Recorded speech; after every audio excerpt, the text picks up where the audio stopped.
ไม่สร้างยามจนขอตั้งหลายอย่างรวยขึ้นมาบ้างก็ไม่ว่างทำบุญเปรตวีดเสียงร้องกุมารทองทำหัวมูลผู้คนพากันวิ่งวุ่นหัวสุกหัวสุนตัวใครตัวมันปอบก็มาระหังก็มาแกนมองฟ้ายังมีกระสือเปิดฝาโลกให้โลกระพือเพราะเราก็คือเจ้าของแผ่นดิน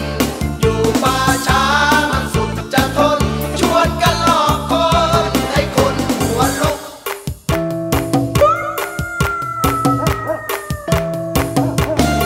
แม่นาคโผล่มาตอกย้ำให้คนทำแต่ความดีฟังให้จบอย่าพึ่งวิ่งหนีอันว่าความดีนั้นไม่มีขายมาเริ่มเห่าหอนก้มตานอนคงไม่ไหวลุกขึ้นปลุกพระกันใหญ่คาถาอะไรมั่วได้มั่วเลยปอบก็มาระหังก็มาแงนมองฟ้ายังมีกระสือเปิดฝาโลกให้โลกระพือเพราะเราก็คือเจ้าของแผ่นดินอยู่ป่าช้ามันสุดจะทนชวนกันหลอกคนให้คนหัวลุก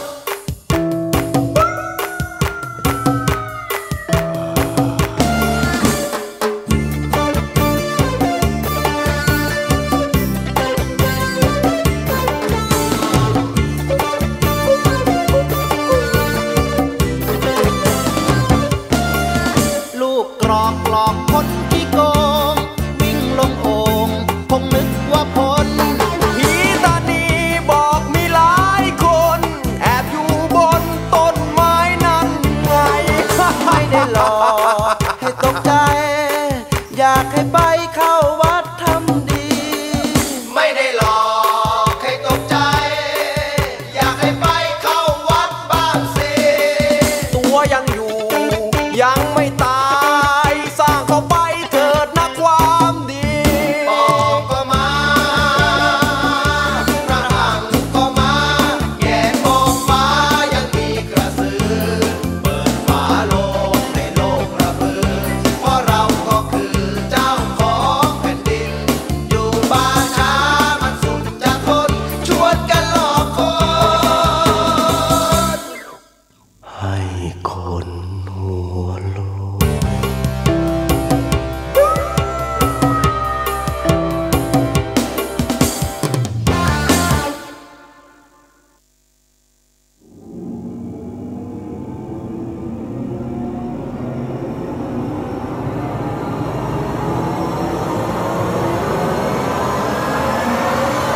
The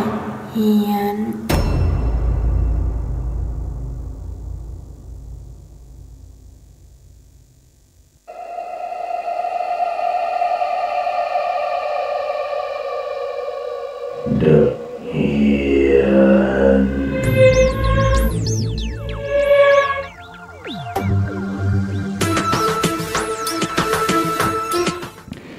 ขอถวายความนอบน้อมแด่องค์สมเด็จพระสัมมาสัมพุทธเจ้าพร้อมด้วยพระธรรมและพระสงฆ์ขอถวายความเคารพพระมหาเถรานุเถระเจ้าคณะพระสังฆาธิการทุกรูปทุกองค์แล้วก็ขอเจริญพรศรัทธาสาธุชนญาติโยมก็ต้อนรับเข้าสู่รายการThe Hienออกอากาศเป็นประจำทุกวันจันทร์ถึงวันศุกร์เวลา 5 ทุ่มถึงตี 1นะออกอากาศณวัดฝายหินตำบลสุเทพอำเภอเมืองจังหวัดเชียงใหม่จ้ะวันนี้พูดไปหอบไปสงสัยตื่นเต้นทำไมไปฉีดวัคซีนมาเหรอหรือว่าโควิดอาจจะกินปอดไปแล้วอ๋อสาธุ วันนี้ก็พบกันวันพฤหัสบดีที่12สิงหาคมนะซึ่งก็เป็นวันเฉลิมพระชนมพรรษาสมเด็จพระพันปีหลวงใช่แล้วก็เป็นวันแม่แห่งชาติยังคงเป็นวันแม่แห่งชาตินะซึ่งในการนี้สมเด็จพระสังฆราชก็ได้ถวายพระพรสมเด็จพระพันปีหลวงเนื่องในวันเฉลิมพระชนมพรรษา12พรรษานี้ พระดำรัสสมเด็จพระอริยวงศาคตยานอัมพรมหาเถระสมเด็จพระสังฆราชสกลมหาสังฆปรินายกถวายพระพรแด่สมเด็จพระนางเจ้าสิริกิติ์พระบรมราชินีนาถพระบรมราชชนนีพันปีหลวงเนื่องในวันเฉลิมพระชนมพรรษา 12 สิงหาคม 2564 ความว่าขอถวายพระพรเจริญพระราชสิริสวัสดิ์พิพัฒนมงคลพระชนมสุขทุกประการจงมีแด่สมเด็จพระบรมบพิตรพระราชสมภารเจ้าสมเด็จพระบรมราชชนนีพันปีหลวงผู้ทรงพระคุณอันประเสริฐอภิรักขิตสมัยเฉลิมพระชนมพรรษาของสมเด็จพระบรมบพิตรพระราชสมภารเจ้าผู้ทรงพระคุณอันประเสริฐได้เวียนมาบรรจบอีกคำรบหนึ่งอาตมภาพในนามคณะสงฆ์ขอตั้งกัลยาณจิตสำแดงความปิติโสมนัสที่ทรงเจริญพระชนมพรรษามาโดยสวัสดีนับถึงบัดนี้ได้89พรรษาบริบูรณ์สมเด็จพระบรมบพิตรพระราชสมภารเจ้าทรงประกอบพระราชกรณียกิจน้อยใหญ่เพื่อเกื้อกูลสรรพชีวิตทั้งมนุษย์สัตว์ตลอดจนพฤกษไพรให้ดำรงคงความผาสุกร่มเย็นเป็นนิพัทธราชจริยามาเนิ่นนานหลายศตวรรษพระราชจริยวัตรอันอ่อนโยนละมุนละม่อมน้อมนำดวงจิตของพระสงฆ์นิกรให้คลายความรุ่มร้อนแห้งแล้งกลับชุ่มชื้นชุ่มเย็นทรงแผ่พระเมตตาการุณจิตอย่างอเนกอนันต์ทรงสร้างสรรค์พลังแห่งความเป็นมารดาผู้รักและปรารถนาดีต่อบุตรอย่างจริงใจพระเมตตาบารมีประการนี้ย่อมบังเกิดแต่พระราชธรรมอันเป็นเหตุเชื่อมโยงให้เป็นอันหนึ่งอันเดียวกันกับเมตตาธรรมกล่าวคือขันติธรรมเพราะความอดทนอดกลั้นย่อมจะทำให้บุคคลผู้ประสบโลกธรรมอันไม่น่าพึงใจสามารถยับยั้งไม่ปฏิบัติตอบโต้ความรุนแรงที่ได้รับโดยอาศัยความอดทนอยู่ได้สงบอยู่ได้ฉะนั้น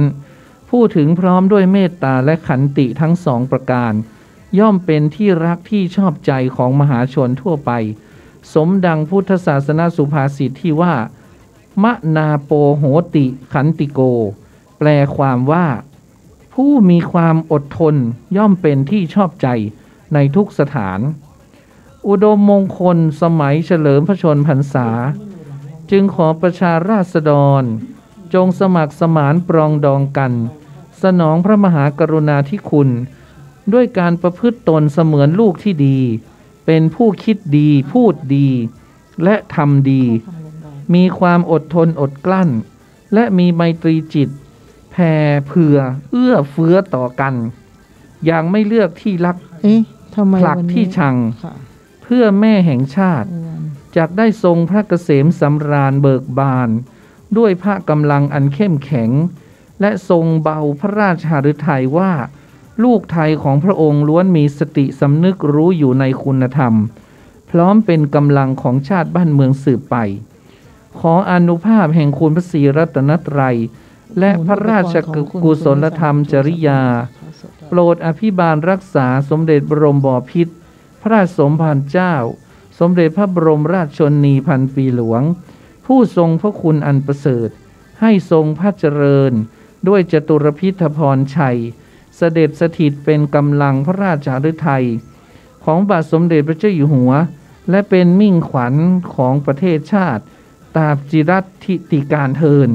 ขอถวายพระพรสมเด็จพระอริยวงศาคตยานสมเด็จพระสังฆราชสกลมหาสังฆปรินายกวัดราชบพิตรสถิตมหาสีมารามนอกจากนี้แล้วก็ยังมีทูลกระหม่อมหญิงอุบลรัตนราชกัญญาสิริวัฒนาพันวดีก็ทรงโพสต์พระฉายาลักษณ์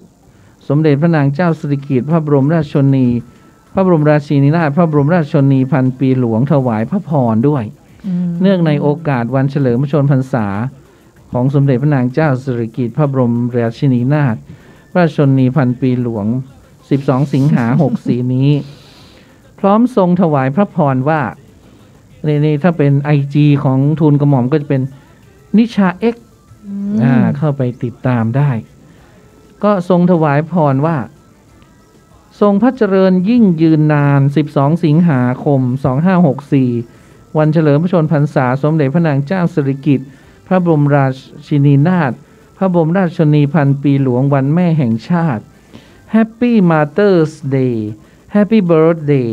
เพราะเราเป็นกำลังใจให้กันนิช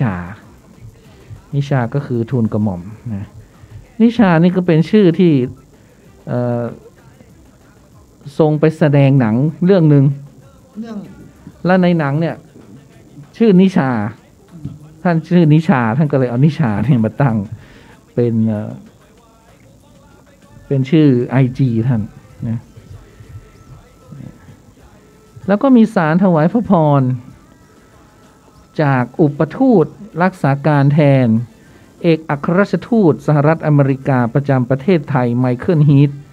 เนื่องในโอกาสวันเฉลิมพระชนมพรรษา89พรรษาสมเด็จพระนางเจ้าสิริกิติ์พระบรมราชินีนาถพระบรมราชชนนีพันปีหลวงวันที่12สิงหาคม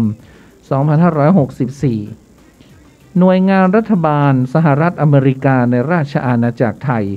ขอถวายพระพรชัยมงคลเนื่องในโอกาสมหามงคลวันเฉลิมพระชนมพรรษา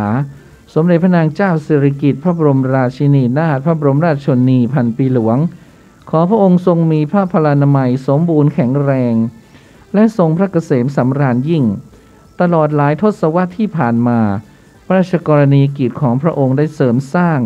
การดำเนินงานด้านมนุษยธรรมและสิ่งแวดล้อมตลอดจนเป็นแบบอย่างของคุณูปการที่ไทยนั้นมีต่อการพัฒนาโลกใบนี้สมเด็จพระบรมราชชนนีพันปีหลวงทรงเป็นมิตรที่มั่นคงยิ่งของสหรัฐและทรงส่งเสริมส่งสัมพันธไมตรีอันยืนนานระหว่างเราทั้งสองชาติเสมอมาขอพระองค์ทรงพระเจริญและสุขสันต์วันแม่แห่งชาติแด่คุณแม่ชาวไทยทุกคนนะแล้วเธอเป็นแม่ไหมเธอก็มีแม่นะแล้วเธอก็เป็นแม่ด้วยยังไม่ได้เป็นยายแค่นั้นเองวันนี้กองทัพบกกองทัพเรือกองทัพอากาศก็ได้ยิงสลุดหลวง21นัดเพื่อเฉลิมพระเกียรติสมเด็จพระนางเจ้าสิริกิติ์พระบรมราชินีนาถพระบรมราชชนนีพันปีหลวงเนื่องในโอกาสวันเฉลิมพระชนมพรรษา12สิงหา2564เมื่อเวลาเที่ยงวันของวันที่12วันนี้ที่ท้องสนามหลวงกองทัพบกโดยกองพันทหารปืนใหญ่ที่1กรมทหารปืนใหญ่ที่1รักษาพระองค์ได้จัดพิธีทำการยิงสลุดหลวงจำนวน21นัดเพื่อเฉลิมพระเกียรติสมเด็จพระนางเจ้าสิริกิติ์พระบรมราชินีนาถพระบรมราชชนนีพันปีหลวงเนื่องในโอกาสมหามงคลเฉลิมพระชนมพรรษาขณะที่กองทัพเรือโดยกองพันทหารราบที่1รักษาพระองค์กรมทหารราบที่1กองพลนาวิกโยธินหน่วยบัญชาการนาวิกโยธินได้ทำการยิงสลุดหลวง21นัดเฉลิมพระเกียรติสมเด็จพระนางเจ้าสิริกิติ์พระบรมราชินีนาถพระบรมราชชนนีพันปีหลวงณป้อมวิเศษวิชัยประสิทธิ์พระราชวังเดิมเขตบางกอกใหญ่กรุงเทพส่วนกองทัพอากาศนั้นโดยกรมทหารต่อสู้อากาศยานรักษาพระองค์หน่วยบัญชาการอากาศโยธินทำการยิงสลุดหลวง21นัดเฉลิมพระเกียรติณลานอเนกประสงค์โรงเรียนนายเรืออากาศนวมินทกษัตริยาธิราชก็เหล่าทัพต่างๆก็ได้ยิงสลุดหลวงในวันนี้ก็เป็นวันที่พวกเราชาวไทยก็ถือว่าเป็นวันที่วันสำคัญที่หลายที่หลายทางอย่างที่ชาวบ้านวัดฝายหินก็จัดกิจกรรมบำเพ็ญสาธารณประโยชน์นะหลายที่ก็ออกมาช่วยกันบำเพ็ญประโยชน์นะละออก็เลยไม่รู้เนาะก็ไปเธอไม่ช่วยเขาเหรอเขาไปบำเพ็ญประโยชน์หน้าธรรมสถานอ่ะไม่รู้ไม่ได้อยู่กลับบ้านกลับตั้งแต่คืนก่อนแล้วก็กลับไปบ้านนี่ก็คือไปเที่ยวไปตัดจะมาช่วยกันเขาไม่รู้หรอฉันก็ไม่รู้หรอกอาจารย์สมัครโพสในกลุ่มเหรอแล้วก็เลยรู้ไม่รู้ก็คือเรากลับบ้านไปก่อนไงเรากลับบ้านไปตั้งแต่คืนมันก่อนแล้วก็ไม่รู้เรื่องก็ไปตัดต้นมะม่วง ไปตัดอีกละเมื่อไหร่ฉันก็เห็นแต่ตัดมะม่วงเมื่อไหร่มันจะโตนะมะม่วงเธอเนี่ย มันขึ้นเสาไฟฟ้าแล้วขึ้นหลังคาบ้านแล้วมันไปเกยอ่ะ เมื่อไหร่ก็จะไปตัดต้นมะม่วงอยู่ ก็ไป นะ ตัดคันนี้ตัดเตียนโล่งหมดเลย ทำเป็นเทศบาลไปเลย แล้วก็มันมันต้องไม่กลัวหรอกยิ่งตัดยิ่งแตกตอนนี้มันกำลังแตก ก็นั่นสิฉันก็จะงงเธอไปตัดมาทำไม ตัดมันเถอะ เดี๋ยวมันก็จะขึ้นไปอยู่ดี เธอก็ต้องไปตัดอยู่ดี มันคือมันฝนน่ะมันแตกง่ายยิ่งตัดเขาบอกว่าลูกมันจะดกแล้วมันจะไม่แกนไงใบมันจะไม่แกนใบมันก็จะสวยมันก็ลูกผลงามอะไรเงี้ยมันให้มันโดนแดดบ้าง คือพื้นที่ตรงศาลปู่ไง อืม ก็ไปซื้อแต่ลืมซื้อคนรับใช้ซื้อแต่ช้างม้า ซื้อแต่เทวดานางฟ้าเอ้า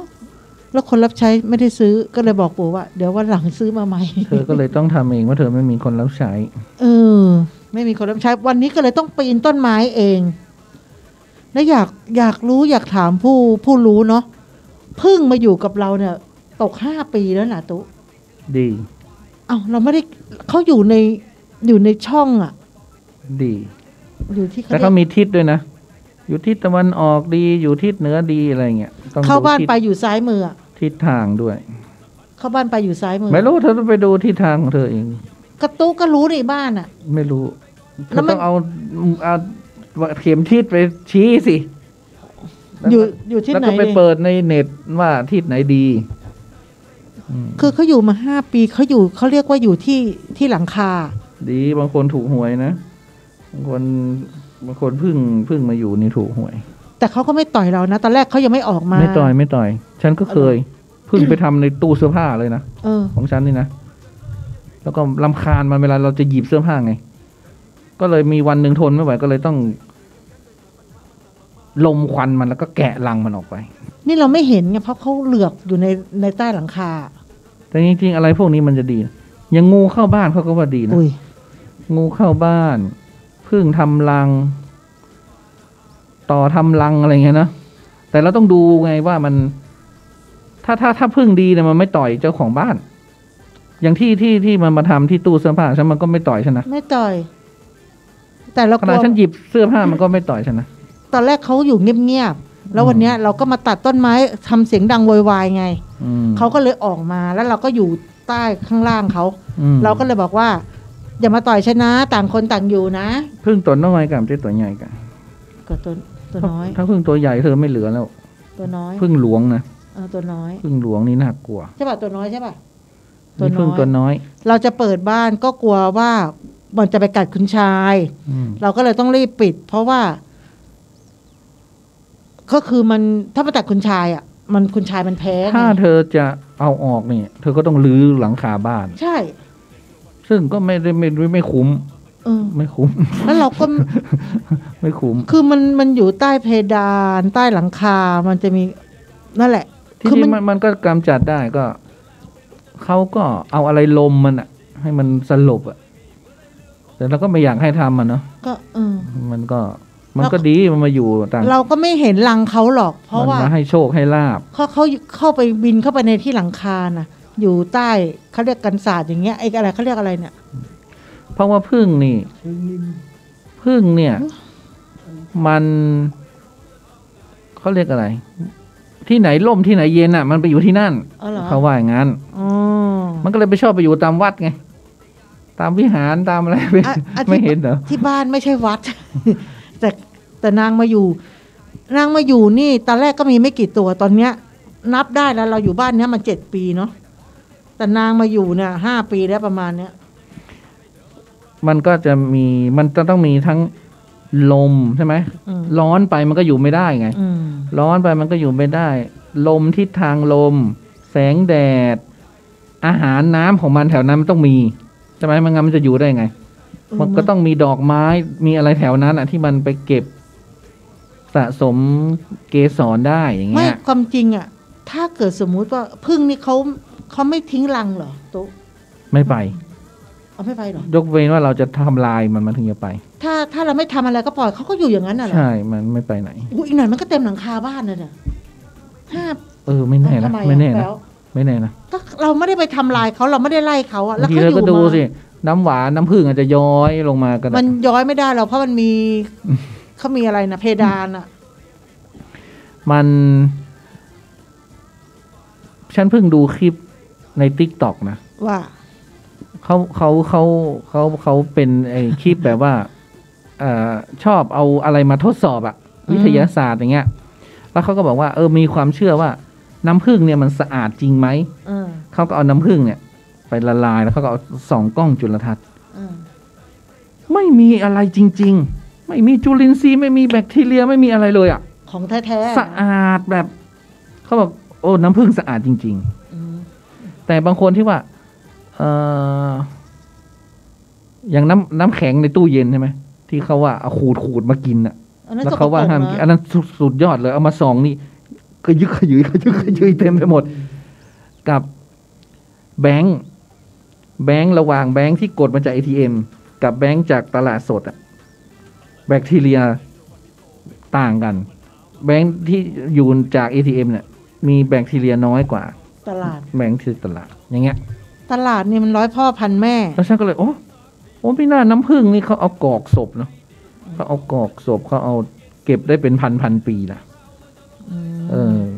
มันสะอาดจริงน้ำผึ้งเพราะนั้นแถวนั้นมันจะต้องมีอะไรที่อุดมสมบูรณ์น่ะมันถึงจะไปทำรังที่เธอได้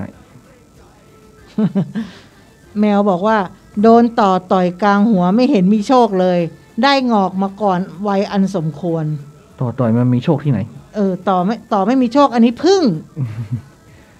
หมายถึงว่าต่อมาทำรังแล้วบางคนนี่ยังเก็บต่อรังต่อมาพ่นสีเงินสีทองน่ะเขาไม่เรียกต่อเงินต่อทองอ่ะเอามาแขวนแถวบ้านก็มีอันนี้แมว2 แมวเข้ามานะฮะแล้วไอ้รังนกกระจอกอ่ะที่มันห้อยอย่างเงี้ยเขาก็เอามาห้อยกันนะเขาก็ว่ามันเป็นโชคลาภอ่ะเหรอแต่มันต้องเป็นรังที่ที่มันล้างแล้วนะว่าเดี๋ยวนี้หายากเนาะไม่ค่อยเห็นเนาะเมื่อก่อนนี่มันจะแขวนเต็มต้นไม้เลยเนาะมันจะมีเป็นบางที่ตามป่าตามดอยเขาจะมีเยอะเนี่ยอันนั้นก็ดีอันนี้แมวลูกชิ้นหงแดงบอกเอาแป้งทาขอหวยเลยพี่ไปทาตรงไหนอ่ะไม่อยู่บนหลังคาอยู่ใต้หลังคาหรือว่าถ้าเป็นต่อนะถ้าเป็นต่อเนี่ยเขาจะเอาสำลีชุบน้ำมันเบนซิน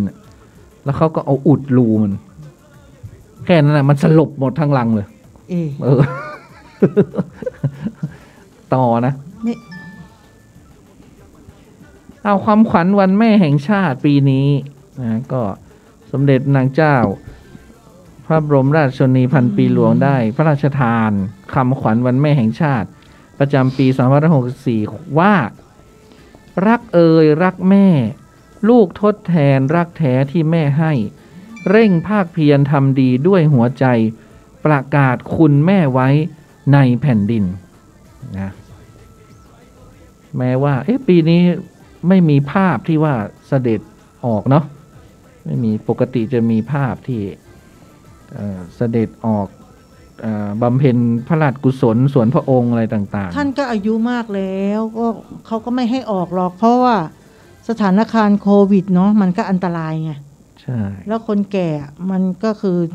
มันง่ายไม่ปกติก็จะมีแต่รูปไงก็จะมีรูปออกมาว่า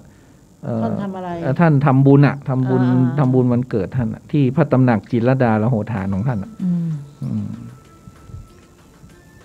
ก็ปีนี้ท่านอายุเท่าไหร่แล้วเนี่ย89แล้ว89เลขนี้ตามมาตลอดคงจะอั้นแล้วล่ะอั้นไม่น่ารอด เขาบอกเนี่ยมันออกงวดที่แล้วไม่ใช่เหรอ89ไม่ใช่นะอะไร99เลยนะ89ไม่ใช่เหรอเขาบอกคืนนี้รอชมฝนดาวตกตอน5 ทุ่มมันเลยมาแล้วเนี่ยไม่ตกทั้งคืนเหรอ5 ทุ่มจนถึงรุ่งเช้าคือก่อนจะดาวตกฝนมันตกมาก่อนนะก่อนถ้ามีฟ้าเปิดไงมันไม่เปิดมืดตึ้มลึมปรากฏการณ์ฝนดาวตกเพอร์เซอิตนะฝนดาวตกวันแม่มีศูนย์กลางกระจายอยู่ในกลุ่มดาวเพอร์ซิอุสบริเวณทิศตะวันออกเฉียงเหนือคาดว่าปีนี้อัตราการตกเฉลี่ยสูงสุดที่110 ดวงต่อชั่วโมงเลยนะในช่วงเช้ามืดของวันที่13ด้วยก็คือถึงตี 2นู่นตอนนี้ก็ฝนหยุดตกกันนี่ไปดูได้มันก็ยังตกบ้างแต่ว่า ต้องปราศจากแสงรบกวนนะต้องไปดูที่ มัน มื ต้อ ด งอยู่แถวมืด มืด อยู่แถว มื ด ด อยหรือแถวอะไรอ่ะย่านในเมืองไม่เห็นแน่นอน ต้องห่างจากในเมือง ใช่ นอนชมด้วยตาเปล่าได้เลย อี เออ ตุไปเลยวันนี้เขาได้ย่ามันใช่กะ ได้ทั่วประเทศเลย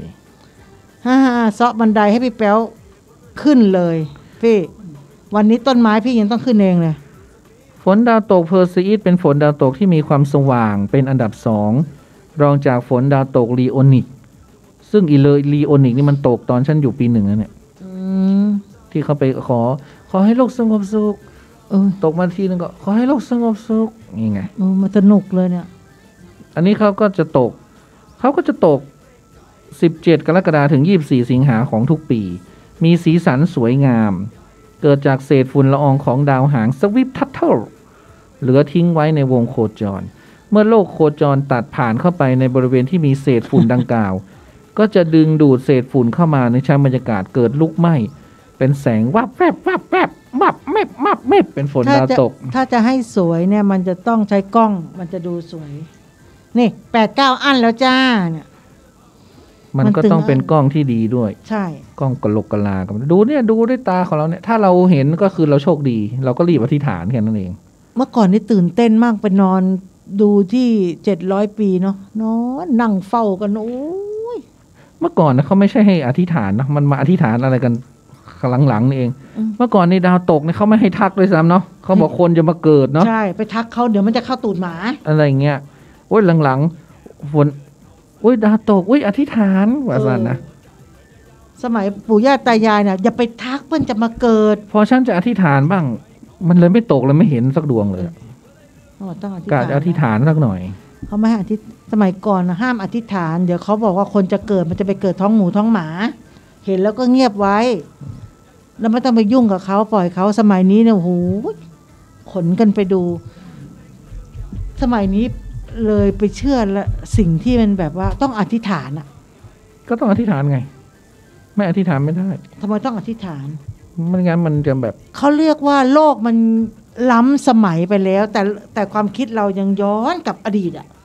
มันสวนทางกันอยู่ตลอดเวลานะข้างหน้า มัน เนี่ย ต้องกลับไปไง เพราะว่าตอนนี้มันเพราะว่าเรารีเซ็ตโลกใหม่แล้วไง เออ เรารี เขา เซ็ บ ต อก ใหม่ละ อย่างคนเราเนี่ย ต้องกลับไปละ ข้างหน้าเนี่ยเหมือนเดินหน้าล้ำยุคตามทันตามยุคตามสมัยนะแต่ด้านหลังเนี่ยเขาเรียกอะไรนะ อะไรอะ กลั ที่ บ มั ไป น เหมือนกลับไปโบราณความ เขาเรี เชื่ ย อก เหมือนเดิม มูเต็มอะมูเต็มร้อยอะแต่ มู ข้างหน้าเนี่ย ต้อง ไฮ มู โซฉันจะต้องนำสมัยล้ำหน้าไม่เชื่ออะไรง่าย ๆ วิทยาศาสตร์จ๋าข้างหลังก็โคตรมูเตลูเลย ต้องหมู่เราต้องหมู่ ใช่ไหมเราต้องมูแล้วใช่ไหมไอคนที่พูดเนี่ยคือเรานั่นแหละ ก็วันนี้ที่เขาไปเจอเศษกระดูกของวัยรุ่นคนหนึ่งไง เขา ที่ บอก ที่มีบาร์โค้ดบาร์ คือมีเลขเลิก เขาบอกว่ามันไม่ใช่กระดูกคนไม่ใช่เหรอ เขาจะไปตรวจอยู่ เขาคิดว่าน่าจะเป็นเศษเมนก็ได้ ใช่ แต่ที่มันแปลกคือมันไปตรงกับวันเกิดกับวันตาย แล้วก็เป็นอักษรย่อของชื่อไอ้คนเผาไง ไอ้ถ้าวันเกิดนี่ไม่เท่าไหร่ มันไปตรงวันตายด้วยนี่แล้วมันจะมาหลุดอยู่ตรงนั้นอันเดียวนั่นน่ะงงมากเลยนะ เขากำลังพิสูจน์ แต่คิดว่าคงไม่ใช่กระดูก แต่ที่แปลกคือมันไปตรงกับวันเกิดวันตายกับตัวพีไง ตัวพีก็ชื่อคนนั้นนะมันแปลกตรงนั้น แล้วก็ไปอยู่ตรงนั้นได้ยังไง นั่น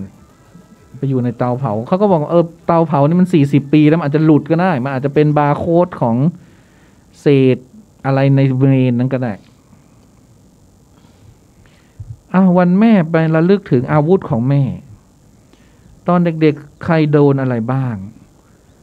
มาว่าจะเป็นไม้แส้ไม้ยูไม้แขวน กิ่งมะยม ไอ้ที่พูดมาโดนหมดอะ แสดงว่าเธอนี่ดีเป็นเด็กดีใช้ได้ทีเดียว ไม้มะยมก่อนได้ อันคือที่บ้านเนี่ยจะมีไม้เขาเรียกว่า เอาไว้ที่ฝาบ้าน มีเข็มขัดด้วยเหรอเข็มขัดนี่ส่วนมากจะเป็นพ่อนะไม่ค่อยจะเป็น ก็ แม่ พ่อ นะ แม่ไม่ตี พ่อ สาย เนี่ย ไฟนะสายโม่งข้าวก็มีนั่นแหละ ไม้แขวนนี่แม่ไม้แขวนนี่ประจำ ไอ้ แม่ ปอย เลย ไอ้ปอยจะกลัวไม้แขวนเสื้อ คือละออเนี่ย ไอ้มะยมนี่มันแสบวิดนะมันเล็กอะนะ มันเล็กนี่ แสบวิดๆเลยนะ เล็กนี่นะเจ็บสุดใจเลยอ่ะ คือที่บ้านเนี่ยมีตั้งแต่ก้านมะยมเรียงไว้ข้างฝาเลยก้านมะยมไม้เรียวเล็กใหญ่ขนาดถึงไม้หน้าสามละออโดนหมดทุกอย่างไม้เขาให้เลือกถ้าจะโดนตีมึงเลือกเอาเลยตั้งแต่เล็กก้านมะยมถึงไม้หน้าสามเขารักเธอไงเล็กกระโดดแล้วเนี่ยว่าเจ็บโคตรเจ็บเลยถ้าเราเอาไม้หน้าสามเนี่ยพ่อคงไม่กล้าตีเราหรอกเลือกไม้หน้าสามตีเข้าไปที่น่องปากเป็นไม้หน้าสามเลยอ่ะบางทีก็ไม้กวาดนะก้านไม้กวาดก้านไม้ด้ามไม้กวาดด้ามไม้กวาดเขาไม่ใช้ถนัดมือ ด้ามไม้กวาดที่ถนัดมือมากที่บ้านไม่ใช้ไม้พวกนี้พ่อบอกว่ามันไม่ดีพ่อเขาจะเหลาเอาไว้ทุกเขาเรียกว่าทุกไซส์อ่ะลงอาคมไว้เหรอทุกไซส์เลยว่าเขาจะตีเขาบอกให้เลือกเอาเลยว่าจะเอาไม้ไหนอ่ะเราก็ต้องจำเป็นว่าต้องไปเลือกวันนี้จะโดนไม้ไหนดีวะเนี่ยไปเลือกเอามาโหดนะที่บ้านเนี่ยทหารอ่ะสมัยก่อนนี่รักวัวให้ผูกรักลูกให้โยงรักลูกให้ตีแต่เดี๋ยวนี้ตีไม่ได้ต้องดูด้วยบางทีเด็กเดี๋ยวนี้มันตีไม่ได้มันไม่เหมือนกับก่อนแล้วใช่สมัยละออนี่นะถูกตีเนี่ยดื้อก็ยังซนอยู่ถูกโยงทุกคนโดนโยงหมดเขาก็จะมัดมือเราแล้วก็ห้อยสมัยร.5แล้วมีโยงด้วยมีโยงพ่อเนี่ยจะโยงมัดมือไว้2ข้างนะแล้วก็โยงที่คืออ่ะแล้วก็โยงอยู่อย่างนั้นอ่ะคือให้อายเขาไม่ตีนะให้โยงไว้งั้นนะแล้วก็ถึงเวลาก็ปล่อยบอกปวดท้องฉี่หรือเขาจะโยงชั่วโมงนึงโดนหมดแล้วทุกคนส่วนไอ้ตุ้ยไปโดนที่ไหนไหมกลางหมู่บ้านเลยอ่ะ เอาไปมัดไว้ที่ศาลประจานด้วยประจานด้วยดื้อใช่ไหมตีที่บ้านมันไม่มีใครเห็นเราไปตีให้มันคนเห็นเยอะๆหน่อยเขาสั่งบอกแล้วถ้าทำผิดอีกจะไปโดนโยงที่ศาลพระพรหมในหมู่บ้านไม่สนไงโดนโยงค่ะถูกมัดไว้ที่ศาลพระภูมิใครผ่านไปผ่านมาก็เจอกลายเป็นว่ารักลูกให้ผูกรักวัวให้ตี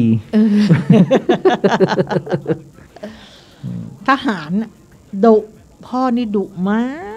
กแม่ไม่ดุแม่โควิดของเราก็ยังไม่สั่งซานนะอย่าเพิ่งประมาทไปนี่ไงอย่างหมอแม่สอดนี่เขาโพสต์เลยนะโพสต์ที่เพจหมอแม่สอด เรื่องเล่านะด่านหลังระลอกนี้ยับเยินจริงๆผู้ติดเชื้อและผู้เสียชีวิตสูงมากมาขัดหม้อพี่ก็โดนยอมรับว่าป้อมปราการที่ป้องกันการระบาดนั้นแตกยับตอนนี้เหลือแต่กระสุนคือยาฟาวิพิลาเวียที่จะใช้ไว้ต่อกรได้บ้างเท่านั้นและตอนนี้กระสุนก็ล่อยหลอเต็มทียอดหายหลัก10ยอดการติดเชื้อหลักร้อยและยังเป็นขาขึ้นเรื่อยๆและผู้ที่ยังไม่ได้ตรวจและรอความตายอยู่ในชุมชนในครอบครัวอีกมากหลายนักตอนนี้เชื้อไม่ได้ระบาดแต่ในชุมชนตลาดและห้างร้านแล้วตอนนี้มันข้ามไปฝังตัวอยู่ในจานข้าวแก้วน้ำช้อนส้อมของท่านแล้วโปรดระมัดระวังการใช้ชีวิตของท่านให้ดีที่สุดทุกวันนี้ทางโรงพยาบาลได้ปรับกลยุทธ์ทุกรูปแบบเพื่อจะให้รับสถานการณ์ได้ดีที่สุดแต่เนื่องจากด้วยทรัพยากรที่จำกัดมากบางครั้งเราก็ไม่สามารถช่วยเหลือใครได้ทุกคนสิ่งที่น่าหดหู่ที่สุดในช่วง4วันที่ผ่านมาศพคดีที่ตายนอกโรงพยาบาลติดโควิดเกือบ 100%คือเขาไม่รู้ว่าเขาติดแต่พอไปตายเขาก็ต้องออกมาตรวจพอตรวจปุ๊บทุกศพเป็นโควิด 100%ยอดตายจากโควิด24ชั่วโมงที่ผ่านมามีมากถึง10รายสิ่งที่น่ากลัวที่จะตามมาคือเตาเผาศพอาจไม่เพียงพอต่อการเผาเราไม่อยากสุมไฟเหมือนประเทศอินเดียคือตายที่ไหนก็เผาที่นั่นน่ะแต่ถ้าถึงเวลานั้นจริงๆมันก็คงเลี่ยงไม่ได้ซึ่งในขณะเดียวกันวันนี้12สิงหามีผู้ติดเชื้อรวมในประเทศไทยทะลุหลัก 20,000 รายติดต่อกัน1วันแล้วสวนทางกับเตียงบุคลากรทางการแพทย์ที่นับวันยิ่งไม่พอมากขึ้นทุกทีก็วันนี้ก็มีหมอตายไปคนหนึ่งเนี่ยหมอแอมหมออะไรนะก็พอไว้ยาที่ตุอ่านอ่ะ เขาบอกว่าเขาจะมีเฉพาะของเอกชนนะก็แล้วก็เหลือน้อยเต็มทีนี่ไงที่เขาว่านี่ไงแล้วมันรักษาหายเลยนะแล้วไม่ติดเชื้อด้วยแล้วไม่ติดใครด้วยถ้ากินยาตัวเนี้ยไม่ติดใครเลยไม่แพร่หมอคนนี้แต่ก็ต้องระวังมีคนเอาปลอมมาขายอีกก็เหมือนนี่ไงเหมือนฟ้าทลายโจรเนี่ยต้องระวังก็มีฟ้าทลายโจรที่ปลอมปวดหัวมากสเปดคือตอนนี้ต้องหาปลูกเองแล้วก็มันก็จะโตไม่ทันการไงอย่างหมอแอมเนี่ยแพทย์ด่านหน้าเสียชีวิตจากโควิด -19 เผยแชทสุดท้ายสู้ไม่ถอยฉันต้องหายฉันจะไม่ยอมตายน้องชายหมอแอมเผยสูญเสียคนในครอบครัวไปแล้ว3 คนก็คือเป็นข่าวอันน่าเศร้าเนาะเราได้สูญเสียบุคลากรทางการแพทย์ด่านหน้านาวาอากาศเอกหญิงแพทย์หญิงสรัญญาลาพนิชแพทย์ของโรงพยาบาลภูมิพลดุลยเดชเนื่องจากติดโควิด -19 หมอแอมเป็นหญิงแกร่งอารมณ์ดีตัดสินใจเด็ดขาดเป็นผู้นำที่ลูกน้องรักสามารถนำทีมจนโรงพยาบาลกองบิน4ตาคลีเป็นโรงพยาบาลกองบินแห่งแรกที่ได้รับการรับรอง HA หมอแอมอยู่โรงพยาบาลกองบินเพิ่งกลับมาโรงพยาบาลภูมิพลดุลยเดชไม่นานนี้แล้วก็น้องชายก็เผยว่าตอนนี้สูญเสียคนในครอบครัวไปแล้ว3 คนคือคุณแม่เสียชีวิต25 กรกฎาคมคุณพ่อ31 กรกฎาคมและตอนนี้หมอแอมนะซึ่งวินาทีสุดท้ายหมอแอมยังโพสต์ว่าฉันต้องหายฉันจะไม่ยอมตายนะก็เอาไว้อะไรเนาะกับแพทย์ซึ่งเหมือนที่เขาโพสต์เมื่อกี้หมอแม่สอดโพสต์เมื่อกี้คือคนหายหลัก10คนติดหลักร้อยแล้วคนตายกับหมอก็หมอลดลงคนตายเพิ่มขึ้นใช่คนติดก็เพิ่มขึ้นนี่คืออันนี้ยังไม่พ้น3 เดือนอย่างที่ทุนุกว่าไงหมอปลาก็ออกมาวันก่อนนะบอกหมอปลาบอกกลัวความเลวร้ายกว่านี้ซึ่งจะอาจกลัวจะไม่ใช่โควิดกลัวจะเป็นอย่างอื่นโดยซ้ำหมอปลาบอกนะหมอปลายไม่ใช่หมอปลาหมอปลายบอกว่าจะเลวร้ายกว่านี้แล้วก็จะกลัวจะไม่ใช่โควิดอ่ะมันคืออะไรอ่ะนะไหนๆก็อ่านเลยสิอะไรนี่หมอปลายไม่ใช่หอมปลายโอ้บ้าบอกขอพ่อหมอปลายนี่ไงถึงวันนี้มีช็อกหมอปลายเผยต่อไปอาจไม่ได้เรียกว่าโควิดหมอปลายซึ่งพายกระซิบเนาะใช่ซึ่งเขาติดต่อกับยมบาลได้แม่นนะเขาเป็นองค์เขาเป็นคือเขามียมบาลเป็นเทพประจำตัวเขาเหมือนกับหมอบีอ่ะ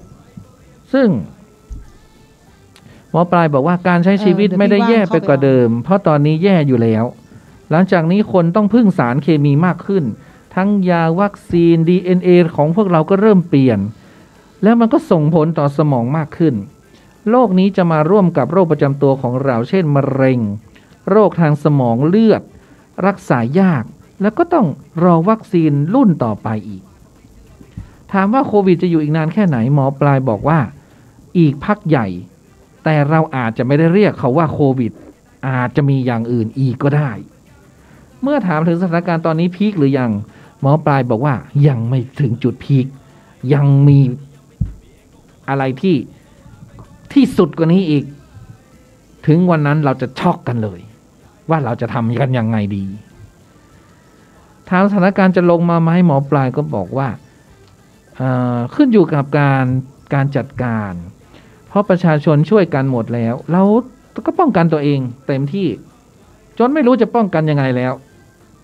หน่วยงานรัฐบาลก็ต้องช่วยประชาชนถ้าไม่เปลี่ยนถ้าไม่แก้ความเครียดถ้าไม่เปลี่ยนต้องเปลี่ยนถ้าไม่เปลี่ยนก็ไม่รอดหมายถึงเปลี่ยนระบบการจัดการนะหมอปลายยังเผยเรื่องราวความเชื่อกับการถูกบังคับให้มีโอกาสได้ไปทัวร์นรกมีจริงใครทำดีทำชั่วก็จะได้รับบทลงโทษตามการกระทำของแต่ละคนเนาะเอาละก็พูดเหมือนหมอบีนะที่เขาถามว่า หมอบีแล้วเราจะทำยังไงหมอบีก็บอกก็ไม่ต้องทำอะไร เพราะเราทำทุกอย่างแล้ว ไม่รู้จะแก้ไงแล้วมันเต็มที่ของเราแล้วเหมือนหมอปลายก็บอก เพราะว่าประชาชนก็ป้องกันตัวเองที่สุดแล้วทำที่สุดแล้วบางกิจการเขาก็ปิดแล้วบางกิจการก็เลิกลาเจ๊งไปแล้วจะเอายังไงอีกเราไม่ต้องทำอะไรแล้วทำเท่าที่ทำอยู่นี่เนี่ย เหมือนที่ตนุกบอกไม่ต้องทำอะไรมีอะไรก็ทำไปแค่นั้นใช่ เขาให้กินล้างมือกินสมุนไพรเขาให้ใส่หน้ากากเขาให้ไม่ให้ไปไหนก็ทำไปแต่ละต้องออกไปขายของก็ออกไปใช่ไหมเพราะมันไม่รู้จะทำอะไรแล้วใช่เอาแต่เอาที่ดวงของเราแล้วกันดูแลตัวเองเต็มที่แล้วอ่ะใช่ฉีดวัคซีนไปนะมีข่าวอะไรอีกอ่ะพูดซะหมดอารมณ์แล้วฉันก็ต้องเล่าอะไรที่มันเตือนคนนะนี่เตือนคนนะใช่ไม่ให้แบบว่าประมาทกิ่งดาวดารณีคู่ชีวิตมิตรชัยบัญชาเคยเป็นคู่ชีวิตมิตรชัยบัญชาก็เสียชีวิตแล้วนะกิ่งดาวดารณีก็เสียชีวิตอย่างสงบของช่วงสายของวันที่11สิงหาคมก็กำหนดสวดพระอภิธรรมวัดบำเพ็ญเหนือมีนบุรีกรุงเทพกิ่งดาวดารณีหรือพี่ออสนะก็เป็นดาวค้างฟ้าคนหนึ่งเป็นนางเอกที่ในอดีตหลายๆคนยุค80ต้องรู้จักยุค80ก็คือยุคนี่มันยุค70นั่นน่ะพี่ออสกิ่งดาวนี่เป็นชาวสุราษฎร์ครอบครัวเป็นเจ้าของโรงเรียนจินตวรศึกษาด้วยนะเริ่มชีวิตในวงการบันเทิงเมื่อจบมศ.5 เหมือนแม่ใช่ไหมแม่ฉันจบมศ.3 พ่อก็จบมศ.3 มศ.3 แล้วเธอก็ได้งานเป็นพรีเซนเตอร์ประจำบริษัทโฆษณาต่างประเทศนะมากมายโฆษณาน้ำหอมผงซักฟอกปาล์มโอลีฟแชมพูอะไรต่างๆนะซึ่งผลงานของการแสดงของเธอเรื่องแรกก็คือตุ๊กตาพเนจรในปี2505รอเกิดแล้วนี่2505ยังไม่เกิดเลยทุกกระดาษโดยเธอนั้นเป็นนางรองที่มีชื่อเสียงในวงการหนังนะแล้วก็มีอาทิเรื่องจอมคนปี2512แก้วแก่นกล้า2512สมิงเจ้าท่า2512เพชรแท้2512 4 เรื่องถ่ายยังไงวะเนี่ย แค่2512ถ่ายไป4 เรื่องแท็กซี่2511สัญชาติชาย2511เทพธิดาบ้านไร่2510แหลมหัก2510ชื่อหนังไทยก็คือหนังไทยเนาะใช่สมิงเจ้าท่าอย่างเงี้ยเดี๋ยวนี้ไม่มีแล้ว เคยเป็นอันนั้นชื่อภูทรไงแล้วเคยเป็นแม่นาคพระนครปี13ด้วยนะโดยทั้งสองนี่โดยเล่นเรื่องเนี่ยเรื่องแม่นาคพระนครเนี่ยกับมิตรชัยบัญชาเมื่อปี13แล้วก็ทั้งคู่ตัดสินใจแยกทางกันในปี12เมื่อมีตัดสินใจลงสมัครรับเลือกตั้งและตัดสินใจเข้าสู่การเมืองทั้งที่เคยสัญญาไว้ว่าจะเลิกการเมืองจนในที่สุดทั้งคู่ก็ตัดสินใจแยกทางกันนะแล้วก็พี่ออสก็เลยไปบินไปเรียนต่ออังกฤษก็ไม่พบมิตรชัยเลยจนมิตรชัยประสบอุบัติเหตุตกเฮลิคอปเตอร์นะในปี13หลังจากทราบข่าวกิ่งดาวหัวใจสลายบินกลับมาไว้อาลัยและกิ่งดาวเองก็ได้ชื่อว่าเป็นผู้หญิงที่มิตรรักที่มากที่สุดอีกด้วยปี2543ก็มีการรวมเล่มพ็อกเก็ตบุ๊กในการเขียนชีวิตของเธอเป็นตอนในนิตยสารดาราภาพยนตร์เมื่อก่อนฉันอ่านนะนิตยสารดาราภาพยนตร์เนี่ยเล่มสัก10 บาท20 บาทอะไรประมาณนี้สมัยก่อนก็มีหนังสืออยู่แค่นั้นแหละแล้วก็จะหน้าปกก็จะแบบเป็นหน้าปกดาราเป็นดารามันถ่ายคู่กันนะใช่คนไหนฮอตก็คนนั้นก็จะขึ้นปก ข้างในก็มีนิยายไม่รู้เขียนเต็มไปหมดจดหมายก็มีเยอะบางทีฉันก็ไม่ดูเลยฉันก็เปิดไปดูดวงแค่นั้นอย่างคู่สร้างคู่สมนี่ดวงก่อนดูดวงก่อนอุตรศาสตร์ดูดวงก่อนใช่ขณะที่เริ่มเรียนบันทึกชีวิตรักมิตรชัยบัญชาได้ 2-3 บทพี่เชษมาปรากฏตัวยืนข้างๆเตียงหยิบข้อเขียนที่วางบนโต๊ะหัวเตียงขึ้นพิจารณาพูดด้วยใบหน้ายิ้มอย่างมีความสุขหนังสือเล่มนี้พี่เป็นพระเอกอีกใช่ไหม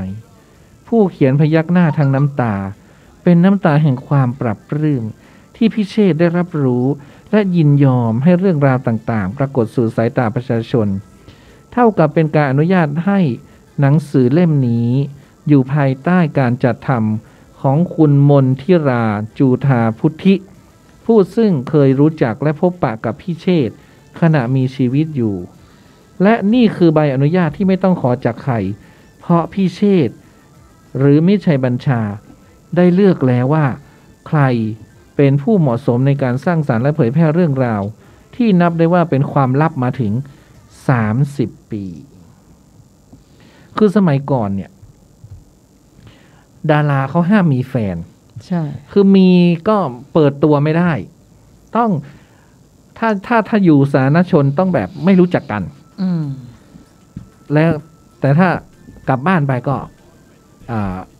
เป็นผัวเป็นเมียกันเป็นคู่กันแต่สมัยนี้โซเชียลมันเยอะไปปิดบังอะไรไม่ได้หรอกก็เหมือนเหมือนชัยยาน่ะเขาบอกเขาไม่ได้ปิดแต่เขาไม่ได้บอกก็เอาจนลูกโตไงถึงมาแถลงก็ช่วงนี้มันโซเชียลไงใช่โซเชียลคนก็เขารีบแถลงก่อนที่จะมีข่าวหลุดออกมาอย่างเมื่อก่อนเขาไปแสดงลิเกที่ไหนคนก็เห็นเฉพาะที่ลิเกคนที่อาจจะเป็นแฟนมิตรชัยบัญชาก็แค่นั้นไม่ได้มีการโพสต์ไม่ได้มีการถ่ายต่างๆใช่ไหมก็ซุบซิบนินทากันไปแค่นั้นโอ้ประเด็นนี้ไม่ได้หรอกกล้องมีวงจรปิดมีทั่วทุกหัวละแหงทำอะไรไม่ได้เลยทำอะไรไม่ได้สักอย่างเป็นดาราไปเดินแบบไปเดินเกาตูดยังไม่ได้เลยคันต้องเก็บไว้อะมีทุกอย่างอันนี้เขาเรียกว่าอะไรนะสปาเลสซี่อ่ะเยอะคนแอบถ่ายหรือบางทีเดี๋ยวนี้ดาราก็เป็นนักข่าวเองโพสต์เองสร้างกระแสเองใช่ไหมโพสต์IGตอบ IG กันด่ากันใน IG ก็เอานักข่าวก็ไม่ต้องทำอะไรก็ยก IG มานำเสนอเขียนใช่แค่นั้นเองแล้วก็เราไม่ต้องขุดคุยอะไรมากเดี๋ยวโซเชียลเขาก็ขุดคุยให้เอง นักข่าวเดี๋ยวนี้ก็สบายขึ้นเยอะไงเดี๋ยวนี้นะดูสืบจากโซเชียลไวกว่านักข่าวนะเดี๋ยวนี้ดูพาดหัวข่าวนิดเดียวนอกนั้นไปอ่านคอมเมนต์ใช่คอมเมนต์มันเดี๋ยวนี้คอมเมนต์ใช่คอมเมนต์นี่สุดยอดคอมเมนต์มันเหมือนเราเข้า Facebook เนี่ยอ่านหัวเรื่องไปดูคอมเมนต์ดีกว่าคอมเมนต์สนุกเหมือนเราจะซื้ออะไรสักอย่างเลยเนี่ยดูสินค้าปุ๊บก่อนจะตัดสินใจซื้อคอมเมนต์ค่ะรีวิวบางคนมันก็คอมเมนต์แบบมีเหตุผลจริงอ่ะเราก็คอยตามนะใช่มันคิดได้ไงเนี่ยมันคอมเมนต์อย่างนี้ คอมเมนต์มันกว่าเดี๋ยวนี้อันนี้อ่านแบบทุกคอมเมนต์ถ้าเราสนใจหัวข้อนะข่าวสุดท้ายวันนี้ข่าวอะไรคะวันนี้จุดธูปปูแล้วนะคะ20:30เลขที่คุณแชร์กันอยู่ตอนนี้คือปลอมนะคะของจริงยังไม่ได้จุดค่ะแม่น้ำหนึ่งใช่ไหมตอนนี้กำลังจุดแล้วค่ะจุดแล้วนะคะจุดไปมันก็ไม่ซื้อไม่ได้เขาก็อั้นหมดแล้วค่ะจุดแล้วได้เลขอะไรจุดเราจุดเองค่ะดวงเราหาจุดคนเดียวเลยเทพบุตรซาตานก่อนหน้านี้เขามีคลิปหลุดนี่ใช่ไหมสวัสดีค่ะแม่น้ำหนึ่งบอกโอ้ไม่ใช่หรอกนมก็คนละไซส์เหมือนกัน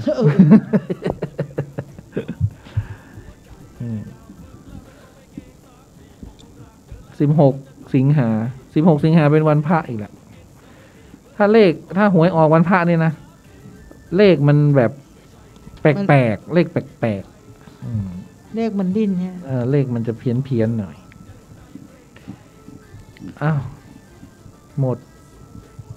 ฉันจะเปิดเพลงละใครมาฟังเธอบ้างก็มีเทพบุตรซาตานใครอ่ะ ซาตานก็มาฟังเหรอ โอ้คนนี้น่ารักนะ มีวานพี่ละออให้เข้าไปเอาถ้าว่าง 8-9 อันแล้ว แมวลูกชิ้นหงแดงแล้วก็มีแมวไพลินนะคะ แล้วก็มีคุณกดไลค์มาเมื่อกี้เนี่ย ลืมชื่อทุกทีอ่ะ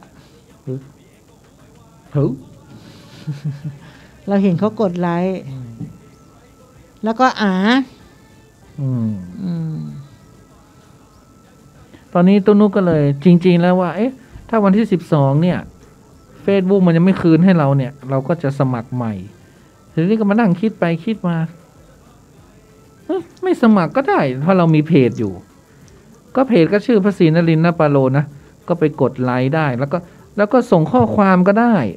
ในไลค์นะในเพจนะ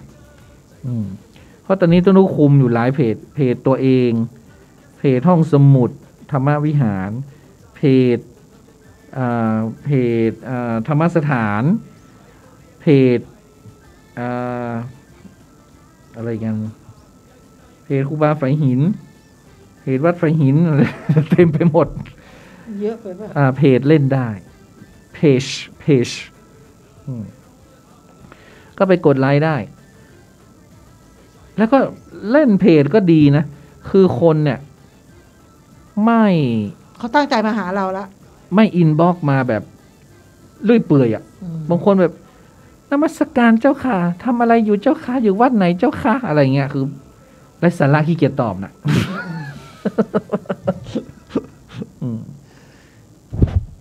แต่เป็นเพจนี่ก็แปลกคนก็ไม่ชอบกดไลค์กดถูกใจอ่ะถูกใจเพจอ่ะมันต้องถูกใจเพจไงถูกใจไปเรื่อย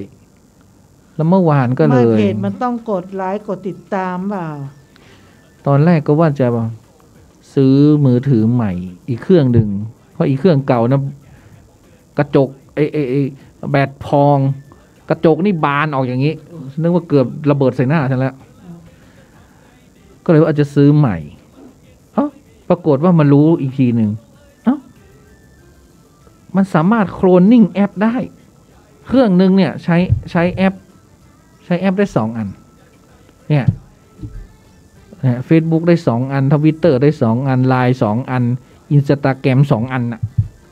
ในเครื่องเดียวก็เลยไม่ต้องซื้อละประหยัด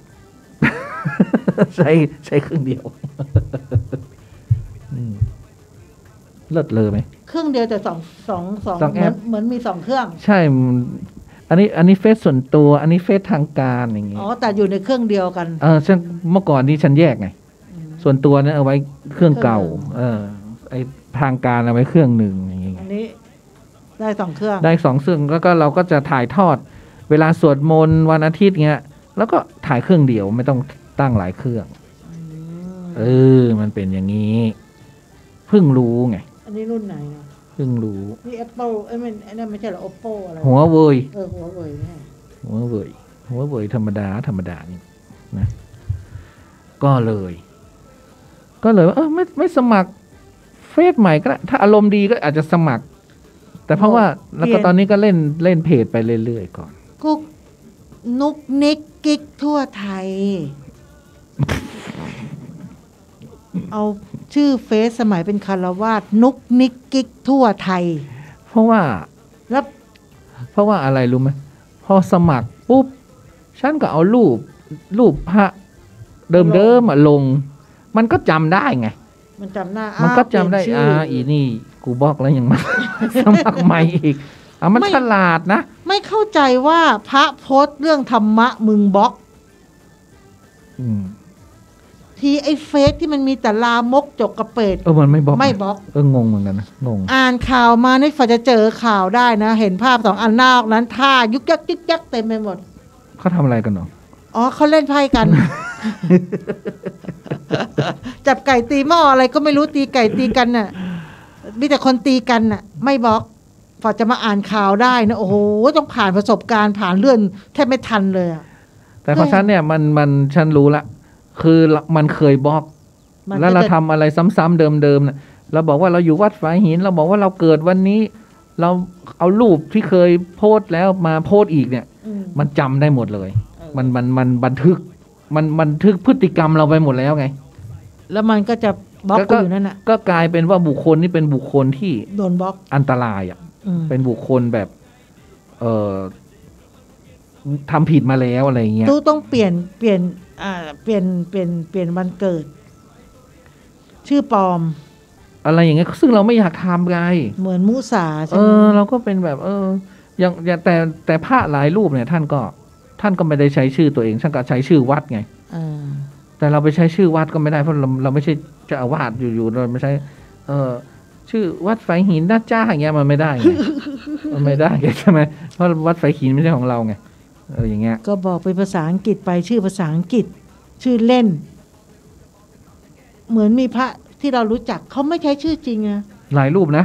หลายรูปเพื่อนท่านก็มีเพื่อนท่านก็มีเขาใช้ชื่อเล่นขึ้นแต่บาง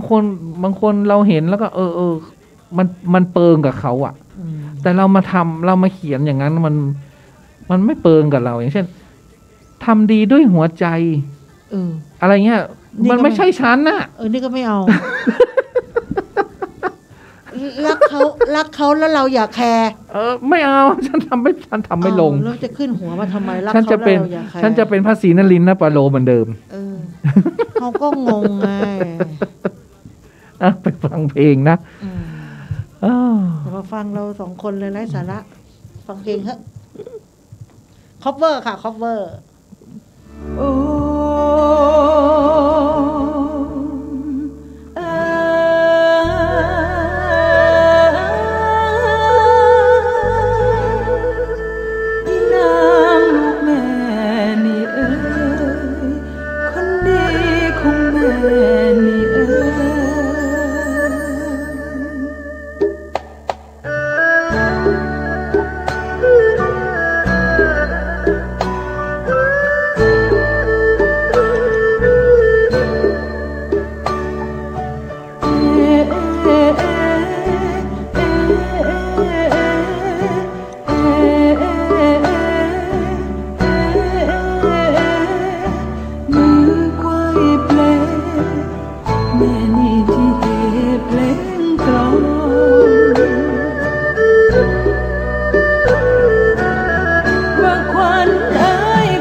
ที่เจ้าโบยบินไปมีความห่วงใย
The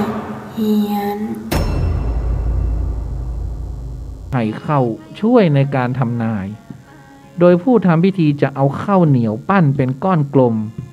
แล้วผูกด้วยด้ายเอาปลายหนึ่งไปผูกกับไม้ด้ามเข้าและอีกปลายหนึ่งผูกกับผ้าอ้อมเด็กพร้อมกับกล่าวลำดับเครือญาติของเด็กที่ได้ตายไปแล้วถ้าเรียกขานชื่อญาติคนไหนแล้วก้อนเข้านั้นแกว่งไปแกว่งมาแกว่งไปแกว่งมาแสดงว่าคนคนนั้นน่ะกลับชาติมาเกิดก็คือถามแบบว่ามันให้ไงมันให้ก็แสดงว่า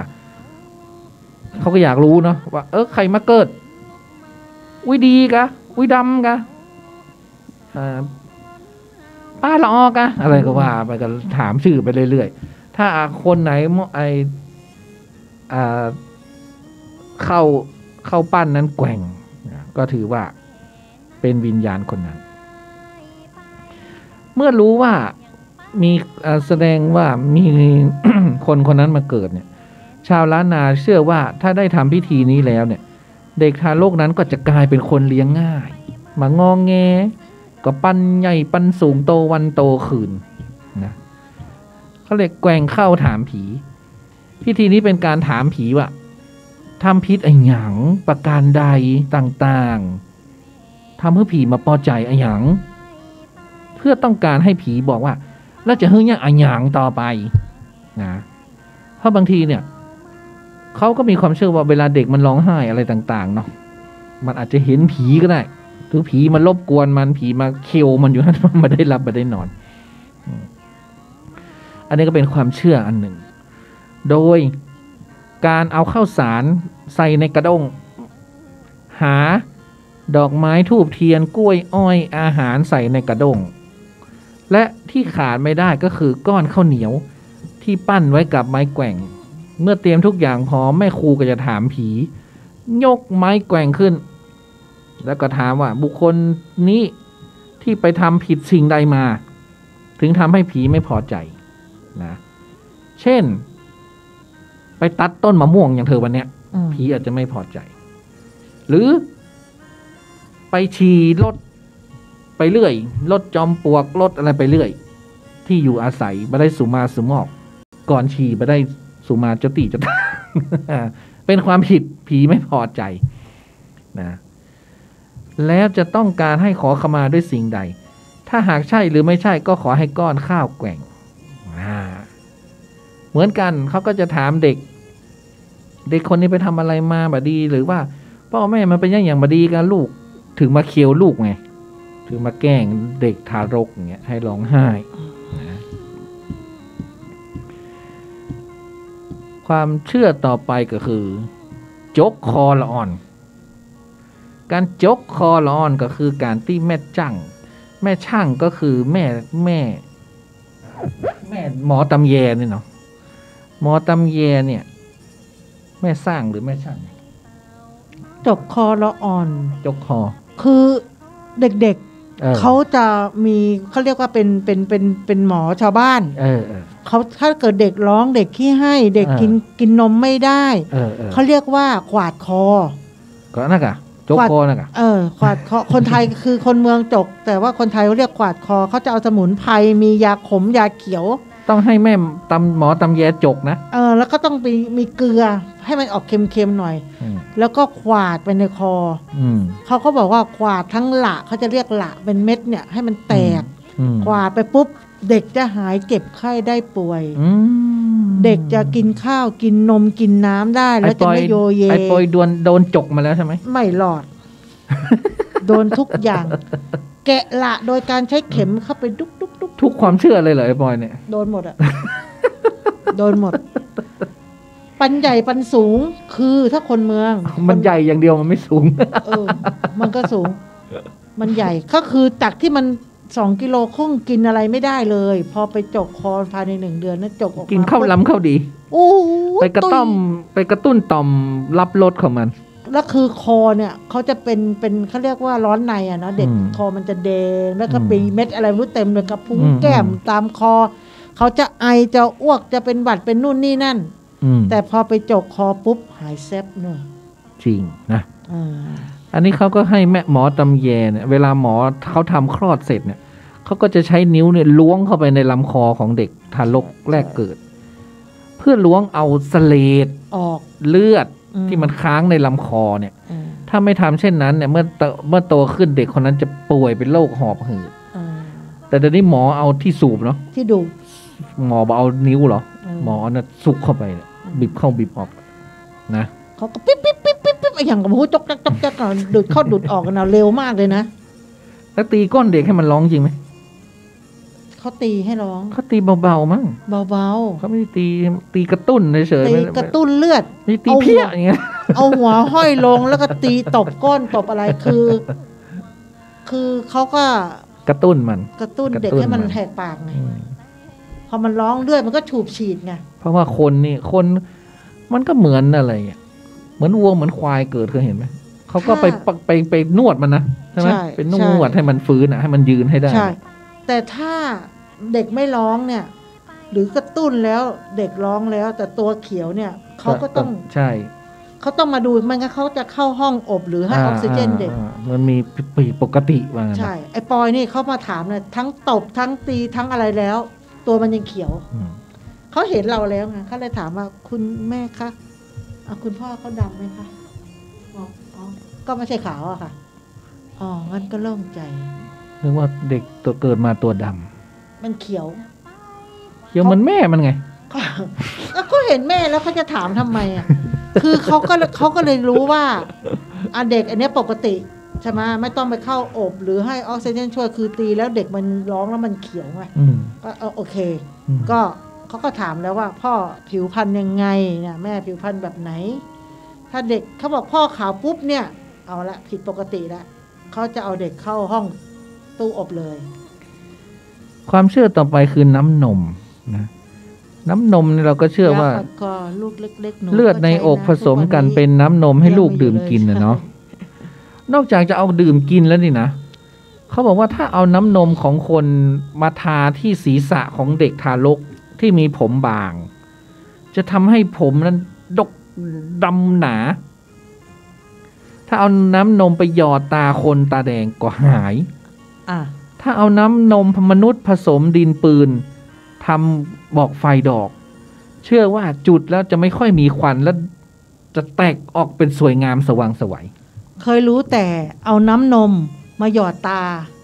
หาย เพื่อตา ใช่ไหม แดงหาย อันเนี้ยเขาเคย นี่เป็น ขอ เป็น เคย ความ ทำ เชื่อเนอะ แต่ถ้าผมเนี่ยไม่เคยได้ยินกับน้ำลูกปืนไม่เคยได้ยิน แต่ขอน้ำนมเพื่อไปหยอดตาเนี่ยเป็นใช่ ถ้าอยากผมดกง่ายๆเลยค่ะ ดอกอัญชันละเลงหัวเข้าไป ดกค่ะ ไม่เขาหมายถึงว่าอ๋อคือนมมันก็ต้องมีสารอะไรที่มันเนาะทุกอย่างอะอาหารของเด็กอะเนาะมัน อ่า สมบูรณ์อะไร ใช่ อยู่ในน้ำนมแหละ แต่เข้าไปกวาดยาหาย แต่ว่าไปทำอย่างอื่นไม่รู้ ผมดกไหมไม่แน่ใจ ไม่ได้เอาทาใช่ไหม ไม่อัญชันค่ะ ก็ คิ้ กิ วน กินแล้วมันก็ตุ้ยอึงปึงอังปังเลย อัญชันไอ้ปอยคิ้วดกมากเลยน่ะ ม คิ้วดกผมดกคืออัญชันไงตอนเล็กแต่น้อยกลับจากเรียนมานี่อีนี่เขียน วันก่อน ญชัเลย ก็มีเพื่อนละออเนาะเอา อ่า เอาลูกมาคลิปผมพอคลิปแล้วเอาอัญชันทาเข้าไปอืม มันก็เอาทาคิ้ว สงสัยตอนเด็กแม่ไม่ทาให้ฉัน ใช่ไหม สงสัยเกิดในที่ที่ไม่มีดอกอัญชัน สงสัยฉันเกิดในที่ที่ไม่มีดอกอัญชัน คุณไพบูลย์คะ คือโทรเข้ารายการอย่าโทรเข้าเครื่อง เพราะกำลังไลฟ์สดอยู่ค่ะ ความเชื่อต่อไป เมานี่ไม่ใช่แมงเม่านะเม่านี่เป็นโรคชนิดหนึ่ง ที่เกิดขึ้นกับเด็กทารกในช่วงที่ยังกินนมอยู่ อืม อาการคือบริเวณรอบริมฝีปากและลิ้นของเด็กจะมีลักษณะคล้ายถูกน้ำร้อนลวกจนสุก เป็นฝ้าขาว ทำให้เด็กรู้สึกแสบแล้วร้องไห้ เป็นโรคเม่า โรคเมาคือฝ้าขาวเป็นละถ้า การ คน รั เมื ก อง ษาโรคเม่าของคนสมัยก่อนนั้น พ่อแม่เด็กจะต้องแปรงโสยดอกนะเถอะ เออ ถ้ามันเป็นโรคเม่าครับที่นะจากนั้นจะนำกลวยไปเสียบไว้ข้างฝาหรือหลังคา อืม ทิ้งไว้ครึ่งวัน เอาดอกเอาโสยนั่นน่ะมาเสก อืม แล้วทำอย่างนี้ทุกวันแปรงสวยทุกวัน อืม จนกว่าเด็กจะหายโรคเมานี่โรคที่เป็นแผลรอบฝีปาก คืออันเนี้ยไม่ทำสวย เด็กที่เป็นเนี่ยคือร้อนในนะคะร้อนในคือการ กิ เอา น ยา น้ำน้อยใช่ไหมมันกิน ใช่ น้ำน้อย ให้กินน้ำเยอะๆแล้วก็เอายาเขียวหรือเอาข้าวสารเนี่ยผสมยาเขียวแล้วก็แช่น้ำให้กิน หรือเอายาสีม่วงป้ายปาก ก็แต่แปลกนะ เป็นเมาให้ไปทำสวยแล้วเอาไปเน็บหลังคา มันไม่หายอะค่ะ แปลกเนาะ มันไม่หาย อันนี้มันความเชื่อเขาก็ต้องหายสิ คือหายเพราะมันกินอย่างอื่น ต่อไปรกนะ ชาวล้านนาเชื่อว่า หลังจากคลอดแล้วแต่รกไม่ออกตามมา ให้ระวังว่ารกจะขึ้นปิดลิ้นปี่จนทำให้เด็กหายใจไม่ออก อาจถึงตายได้ ก็คลอดแล้วนี่ สมัยก่อนต้องให้หมอเวทมนต์มาเสกคาถาสะเดาะเคราะห์ใส่น้ำให้แม่เด็กดื่ม เพื่อบังคับให้รกออกแสดงว่าคือรกไม่ออกมาด้วย ไม่ มันจะมีผลต่อเด็ก คือเด็ก นนี้ความเชื่อนะหมายความว่าคลอดเด็กออกมาแล้วแต่รกไม่ออก รกยังไม่ออกค่ะ ต้องไปกอดเกิดรกอีกใช่ไหม มันต้องเกิดรกอีก เนี่ย คือ ต้องรีบเกิดไงไม่งั้น เด็ก เด็ก เกิด จะ ไป ป่ แล้ว วย ปุ๊บหมดหน้าที่หมอแล้วคราวนี้จะมีเจ้าหน้าที่มาโกย สักพักหนึ่งจะมีเจ้าหน้าที่มาโกยรกออก มาโกยท้องเนี่ยแหละค่ะเขาเรียกหมอตำแยแหละมาโกยท้อง โกยเพื่อคลอดรกออกมา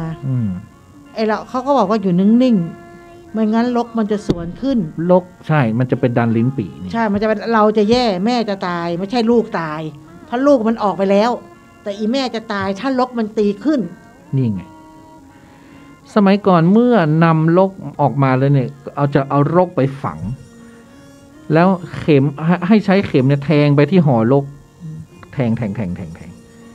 เชื่อว่าเจ้าของรกนี้ก็จะมีสติปัญญาเฉียบแหลมเหมือนเข็ม สมัยนี้รกเอาไปไหนก็ไม่รู้ ไม่ได้แทงอะนะ เข้าไปไหนแล้วก็ไม่รู้ เลย เราก็ไม่เห็นแล้ว เลยโง่กันหมดอะมันไม่ได้แทงเข็ม เขาคลอดปุ๊บเขาก็ลกไปแล้วไปไหนก็ไม่รู้ เราต้องไปบอกเรื่องนี้กับโรงพยาบาลต่างๆนะ ไม่ต้องบอกคนท้องบอกคุณหมอหมอ เตรี คะ ยมเข็มไปด้ เต วย รียมเข็มไปเดี๋ยวก่อนนะคะ ขอแทงหน่อย ขอแทงลก ก่อนทิ้งไหน ก่อนทิ้ง มันได้ฝังไงเดี๋ยวนี้ไม่ต้องฝัง ขอทิ้งลกหน่อยค่ะขอแทง ขอ ลก แทง ห ห น่ น่ อ อย ยแทนเด็กจะได้ฉลาด อุ้ยมันเป็นกะละมังเลยนะ เป็น5 โล 10 โลนะเขาว่านะ ใช่มันเป็นกะละมังใหญ่เลยนะ ใหญ่ อันนี้เห็นเป็นกะละมังใหญ่มากแบบ ก็ หยัง ที่เขาเอามายำนั่นเหรอ เอามันย่าง อันนั้นโรควัวโรคควาย คือคลอดเด็กมาเนี่ยยังไม่รู้สึกโล่งนะเรารู้อย่างเดียวว่าเขายังชั่ว แต่ยังไม่โล่งพอคลอดลกเนี่ย ทุกอย่างมันเหมือนอะไรก็ไม่รู้ออกจากตัวไปลุบไปเลยเงี้ยมันหมด นี่คือความลำบากของแม่เนาะ ใช่ ทีนี้ พอเอาเข็มแทงแล้วเนี่ยนะให้ตัดสายโรคเก็บไว้สัก1 ข้อมือ เอาไปตากแดดให้แห้งเลยนะแห้งแล้วเนี่ย ถ้ามีลูกคนต่อไปถ้ามันป่วย ก็เอาโรคเนี่ย มาฝนผสมน้ำให้มันกิน มันก็จะหาย คือสมัยก่อนเขาใช้อะไรนะเขาเรียกว่าหมอตำแยใช่ไหมหมอตำแยก็คือคลอดอยู่ในบ้านลกออกมาหมอตำแยมก็เราก็ต้องเห็นหมอตำแยมันก็ต้องเห็นไงคือไม่เหมือนโรงพยาบาลไงเขาก็เลยสามารถเอาเข็มไปแทงได้ หรือสามารถที่จะตัดข้อ ทำพิธีอะไรก็ทำได้ ทำได้หมดอ่ะเพราะมันอยู่กับเราไงอยู่กับแค่หมอตำแยกับคนทอดแล้วก็ผัวเขา อยู่กันแค่3 คนคนอื่นเข้าไปดูไม่ได้ไงใช่ใช่ไหมก็มีกันแค่3 คนจะตัดลกยังไงก็ได้ คือความเชื่อสมัยก่อนมันไม่ผิดนะคะ มันไม่ผิดเขาเพราะเป็นความเชื่อไงเราก็เชื่อในบางสิ่งบางอย่างอะไรที่เป็นไปได้ มันก็โบราณเพิ่นก็ว่าใช่แต่ละนี่ค้านทุกเรื่องที่เขาห้ามทำทุกเรื่องที่เขาห้ามแล้วก็ถ้าให้พี่ให้น้องเนาะให้น้องกินฝนลกของพี่เนี่ย แล้วเด็กมันจะสามัคคีกัน โตมาไม่ทะเลาะกัน เปิงสมัยนี้มันถึงไม่รักกันเพราะไม่ได้ฝ มัน น ได้ ไง กินสะดือฝนนั่นเนี่ย นะถ้าคุณจะคลอดลูกบอกหมอเลยว่าขอสะดือไว้สักหน่อย เปิ้ลคือตัดไว้ข้อมือหนึ่ง ตัดขอห เอาไป มอ ตาก ก็ได้ตัดเอาไว้แล้วเอามาตากแดด ให้ลูกกิน อืม แต่เดี๋ยวนี้มันไม่มีพี่น้องมีน้องหรอกมันมีคนเดียวทั้งนั้น อืมบางคนไม่ยอมมีลูกอีกต่างหากรวยรวยก็ไม่ยอมมีลูกก็ไม่เข้าใจเนาะ ถ้าลูกคนแรกเกิดมาเป็นผู้หญิง และมีหน้าตาเหมือนแม่ เชื่อว่าจะอาภัพ ใช่ ถ้าผู้หญิงคนแรกหน้าเหมือนพ่อจะวาสนาดี แต่ถ้าเป็นลูกชายมีหน้าตาเหมือนพ่อก็จะเป็นคนอาภัพ โบราณเป็นว่า ถ้าเหมือนแม่จะมีวาสนาดีเหมือนฉันเนี่ยฉันเลยสวยเหมือนแม่ ฉันเลยวาสนาดี เหมือนทั้งพ่อทั้งแม่นั่นแหละ ใช่ ก็เหมือนมีพ่อครึ่งหนึ่งมีแม่ครึ่งหนึ่ง คือคนเราเขาบอกว่าไม่ใช่เป็นแต่เด็กนะตุ๊ที่ว่าเด็กหน้ามันจะเปลี่ยนไปเรื่อย ใช่ ๆเดี๋ยวก็เหมือนพ่อมั่งเดี๋ยวก็เหมือนแม่มั่ง ใช่ พออยู่มาเมื่อก่อนตอนรุ่นเนี่ย เพิ่มไปศัลยกรรมมันเหมือนใครสักคนอีก ใช่พอลูกคลอดมาเอ้าทำไมไม่เห็นเหมือนพ่อเหมือนแม่ไม่เห็นเหมือนแม่เลยวะเพราะแม่ไปเสริมเติมแต่งซะจนมันเขาลูกออกมาไม่ใช่ไง แล้วอีกอย่างหนึ่งหน้าคนเรามันจะเปลี่ยนไปเรื่อยสมัยตอนเด็กๆเนี่ยหรือตอนโตเป็นสาวละออจะบอกว่าหน้าละออเนี่ยเหมือนพ่อ ทุกระเบียบนิ้วพ่อมากพออยู่มาวันหนึ่งหน้าเราก็จะเปลี่ยนไปเรื่อยตอนนี้มีแต่คนบอกว่าหน้าเราเหมือนแม่มากคือเขาถึงบอกว่าวิวัฒนาการของเรามองได้สองมุมเหมือนทั้งพ่อทั้งแม่ในบุคคลคนเดียวกันในช่วงเวลาช่วงวัยของแต่ละคนนะต่อไปก่อนเกิดเนี่ยเขามีความเชื่อว่าถ้าโรคพันคอเด็กนี่นะถ้ามันไม่ตายซะก่อนนี่นะเขาก็บอกว่าโตมาเนี่ยจะได้บวชเป็นพระผู้ชายนะถ้ามีโรคแบบพาดอย่างเงี้ยเขาเรียกสายบาดพาดไหลมาอย่างงี้นะหรือว่าสายสะพายจะได้เป็นใหญ่เป็นโตเราจะเห็นไหมล่ะใครเห็นนะหมอตำแยไม่ถ้าสมัยก่อนอะข้อหลังมาสายสะดือมันพันตัวเด็กเลยเหรอก่อนพันก็มีหรือว่าอย่างลูกเพื่อนฉันนี่นะอย่างกำหนดคลอดพรุ่งนี้แล้ววันนี้มันไม่ดิ้นเพื่อนฉันก็สังเกตเสร็จก็รีบไปโรงพยาบาลหมอบอกโรคพันคอไป3 รอบแล้วรีบพาวันนั้นเลยอ่ะไม่ต้องรอพรุ่งนี้แล้วอ่ะมันไม่ดิ้นแล้วใช่มันไม่ดิ้นแล้วใช่เพราะเด็กมันดิ้นอยู่ในท้องไงตอนนี้ก็เกิดออกมาตอนนี้เรียนโรงเรียนปิ้นไปแข่งบวกเลขคิดเลขอะไรฉลาดปะท้อลูกใครออยเหรออ๋อโรคพัน5 รอบแล้วเกิดวันพฤหัสด้วยก็เลยบอกว่าเนี่ยอีกหน่อยมันจะต้องเป็นหมอแน่เลยมันฉลาดล้ำเลิศหลวกฉันนี่เกิดมาไม่มีอะไรพันไงไม่ได้เป็นอะไรกับเขาไงถ้าเป็นสมัยก่อนนี่คือตายเอาสมัยใหม่นี่คือเขาเอ็กซเรย์ดูได้ใช่ใช่เห็นเขาก็จะเห็นไงพอเห็นปุ๊บผ่าเลยถ้าเป็นสมัยก่อนเขาก็ไม่รู้ก็ตายอย่างเดียวไม่หมอตำแยเขาจะมีวิธีเขาจะพลิกได้เขาจะเขาจะอะไรได้หมอตำแยใช่เขาเก่งแต่เขาบอกสมัยก่อนเนี่ยการมีลูกเนี่ยมันก็เสี่ยงชีวิตพ่อแม่เสี่ยงชีวิตแม่วันเกิดลูกเกือบคล้ายวันตายแม่ใช่เพราะว่าบางคนก็ทนได้บางคนไม่ได้เพราะตำแยไงมันเด็กขวางเขาไม่เขาบอกผู้หญิงเกิดลูกนี่เหมือนผู้ชายไปออกศึกเลยถ้ารอดก็รอดถ้าไม่รอดก็ตายในสนามรบไม่งั้นแม่นาคจะคลอดลูกตายได้ไงเพราะเด็กสมัยนี้คือต้องผ่าได้คือเด็กไปขวางไงปกติเขาต้องเอาหัวออกคันนี้ขวางปุ๊บหัวออกไม่ได้ไงกลับไม่กลับหัวไงเดี๋ยวนี้หมอทำได้หมดเอาเท้าออกก็ได้เอาเท้าออกก็ค่อยๆไหลมันจะติดใช่ไหมก็ค่อยๆบิดไหลเด็กก็ได้หมอทำได้หมดเดี๋ยวนี้ช่องคลอดผู้หญิงมันอัศจรรย์ไงตุ๊มันสามารถขยายได้ใช่คือละออเคยเห็นไงเคยเห็นแบบไปดูของเขาอะช่องคลอดคือมันมองไม่เห็นว่าเป็นของผู้หญิงมันเห็นแต่หัวเด็กอ่ะช็อกอ่ะลืมความเจ็บของเราไปเลยอ่ะแล้วเขานอนปวดท้องกัน12 เตียงเนี่ยนะอี นางละออก็คือมองมั่งตั้งแต่เตียงแรกเลย1 2ดูของเขาหมดเลยอ่ะแล้วเราคนสุดท้ายอ่ะแล้วเราดูปุ๊บ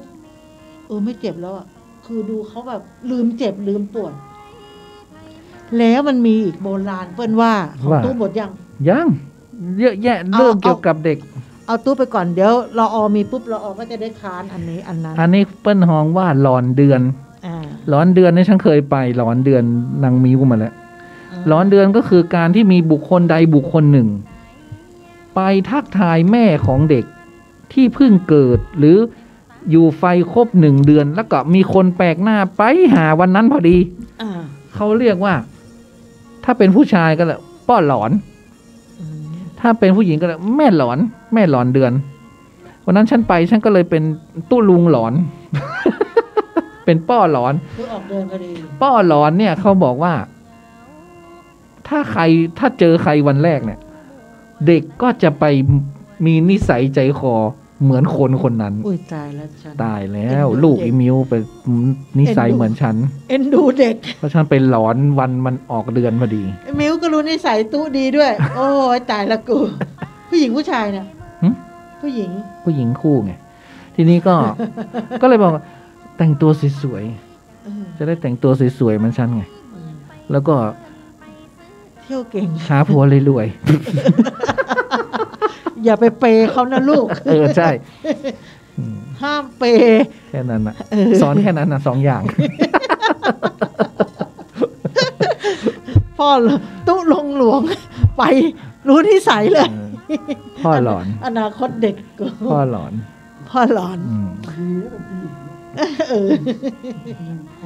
ก็ให้แต่งสวยๆไงแต่งตัวสวยๆแล้วหาผัวรวยๆ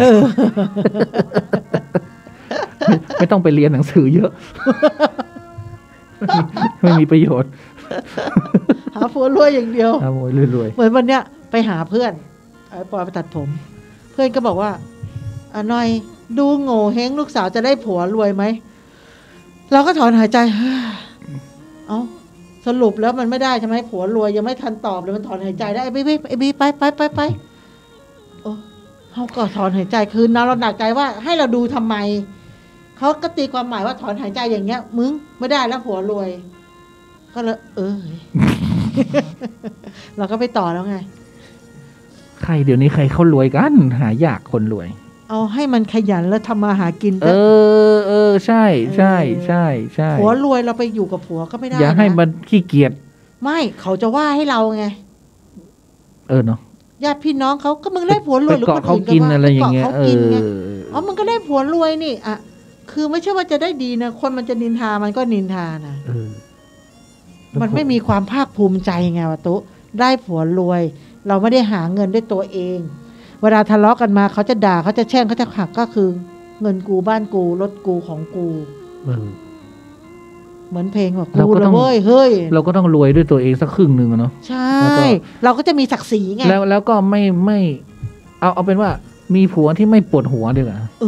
ไม่ทุกข์ใจกับผัวอย่างนี้นะถ้ามีผัวแล้วคิดว่าถ้าจะคิดจะมีผัวแล้วคิดอย่างเดียวว่าเราจะไปต่อดีไหมหรือเราจะหยุดแค่นี้กับผู้ชายคนนี้แค่คิดแบบนี้เลิกไปเลยค่ะไม่ต้องคิดแล้วเลิกกับมันไปเลยถ้าในหัวสมองเราคิดว่าเราจะไปต่อกับผู้ชายคนนี้ดีไหมไม่ต้องไปแล้วค่ะเลิกค่ะอันนี้เราก็คิดถึงว่าสังคมอีกสมมติ25 ปีข้างหน้าเนาะสังคมมันจะเป็นยังไงไม่รู้เนาะเราก็ว่าอย่างนั้นไปก่อนนะเนาะแต่การแต่งตัวสวยเนี่ยมันกี่ยุคกี่สมัยก็ต้องเป็นผู้หญิงก็ต้องแต่งตัวสวยๆไว้แต่งยุคสมัยเนี้ยตุ๊ผู้หญิงสมัยนี้ไม่ได้ง้อผู้ชายนะสมัยก่อนเนี่ยผู้หญิงพ่อแม่เขาปลูกฝังมาว่าไม่ต้องเรียนเยอะเดี๋ยวมึงก็มีผัวใช่ก็เดี๋ยวผัวก็เลี้ยงเป็นแม่บ้านไปอย่างเดียวแต่สมัยเนี้ยเขาไม่ง้อผู้ชายเขาต้องช่วยกันทำมาหากินผู้หญิงบางคนเก่งกว่าผู้ชายด้วยซ้ำเก่งใช่ไหมเราต้องช่วยกันทำมาหากินหรือผู้หญิงสมัยเนี้ย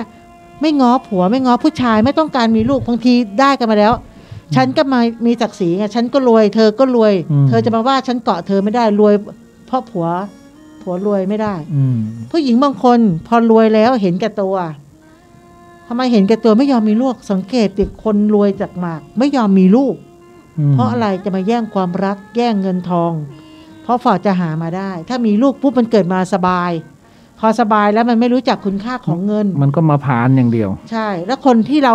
รุ่นเรากูหาแทบตายแต่ลูกเรา เพราะสมัยเนี้ยยุคการเห็นแก่ตัวมันเยอะไงตุ๊ เห็นแก่ตัวแม้กระทั่งลูกของตัวเอง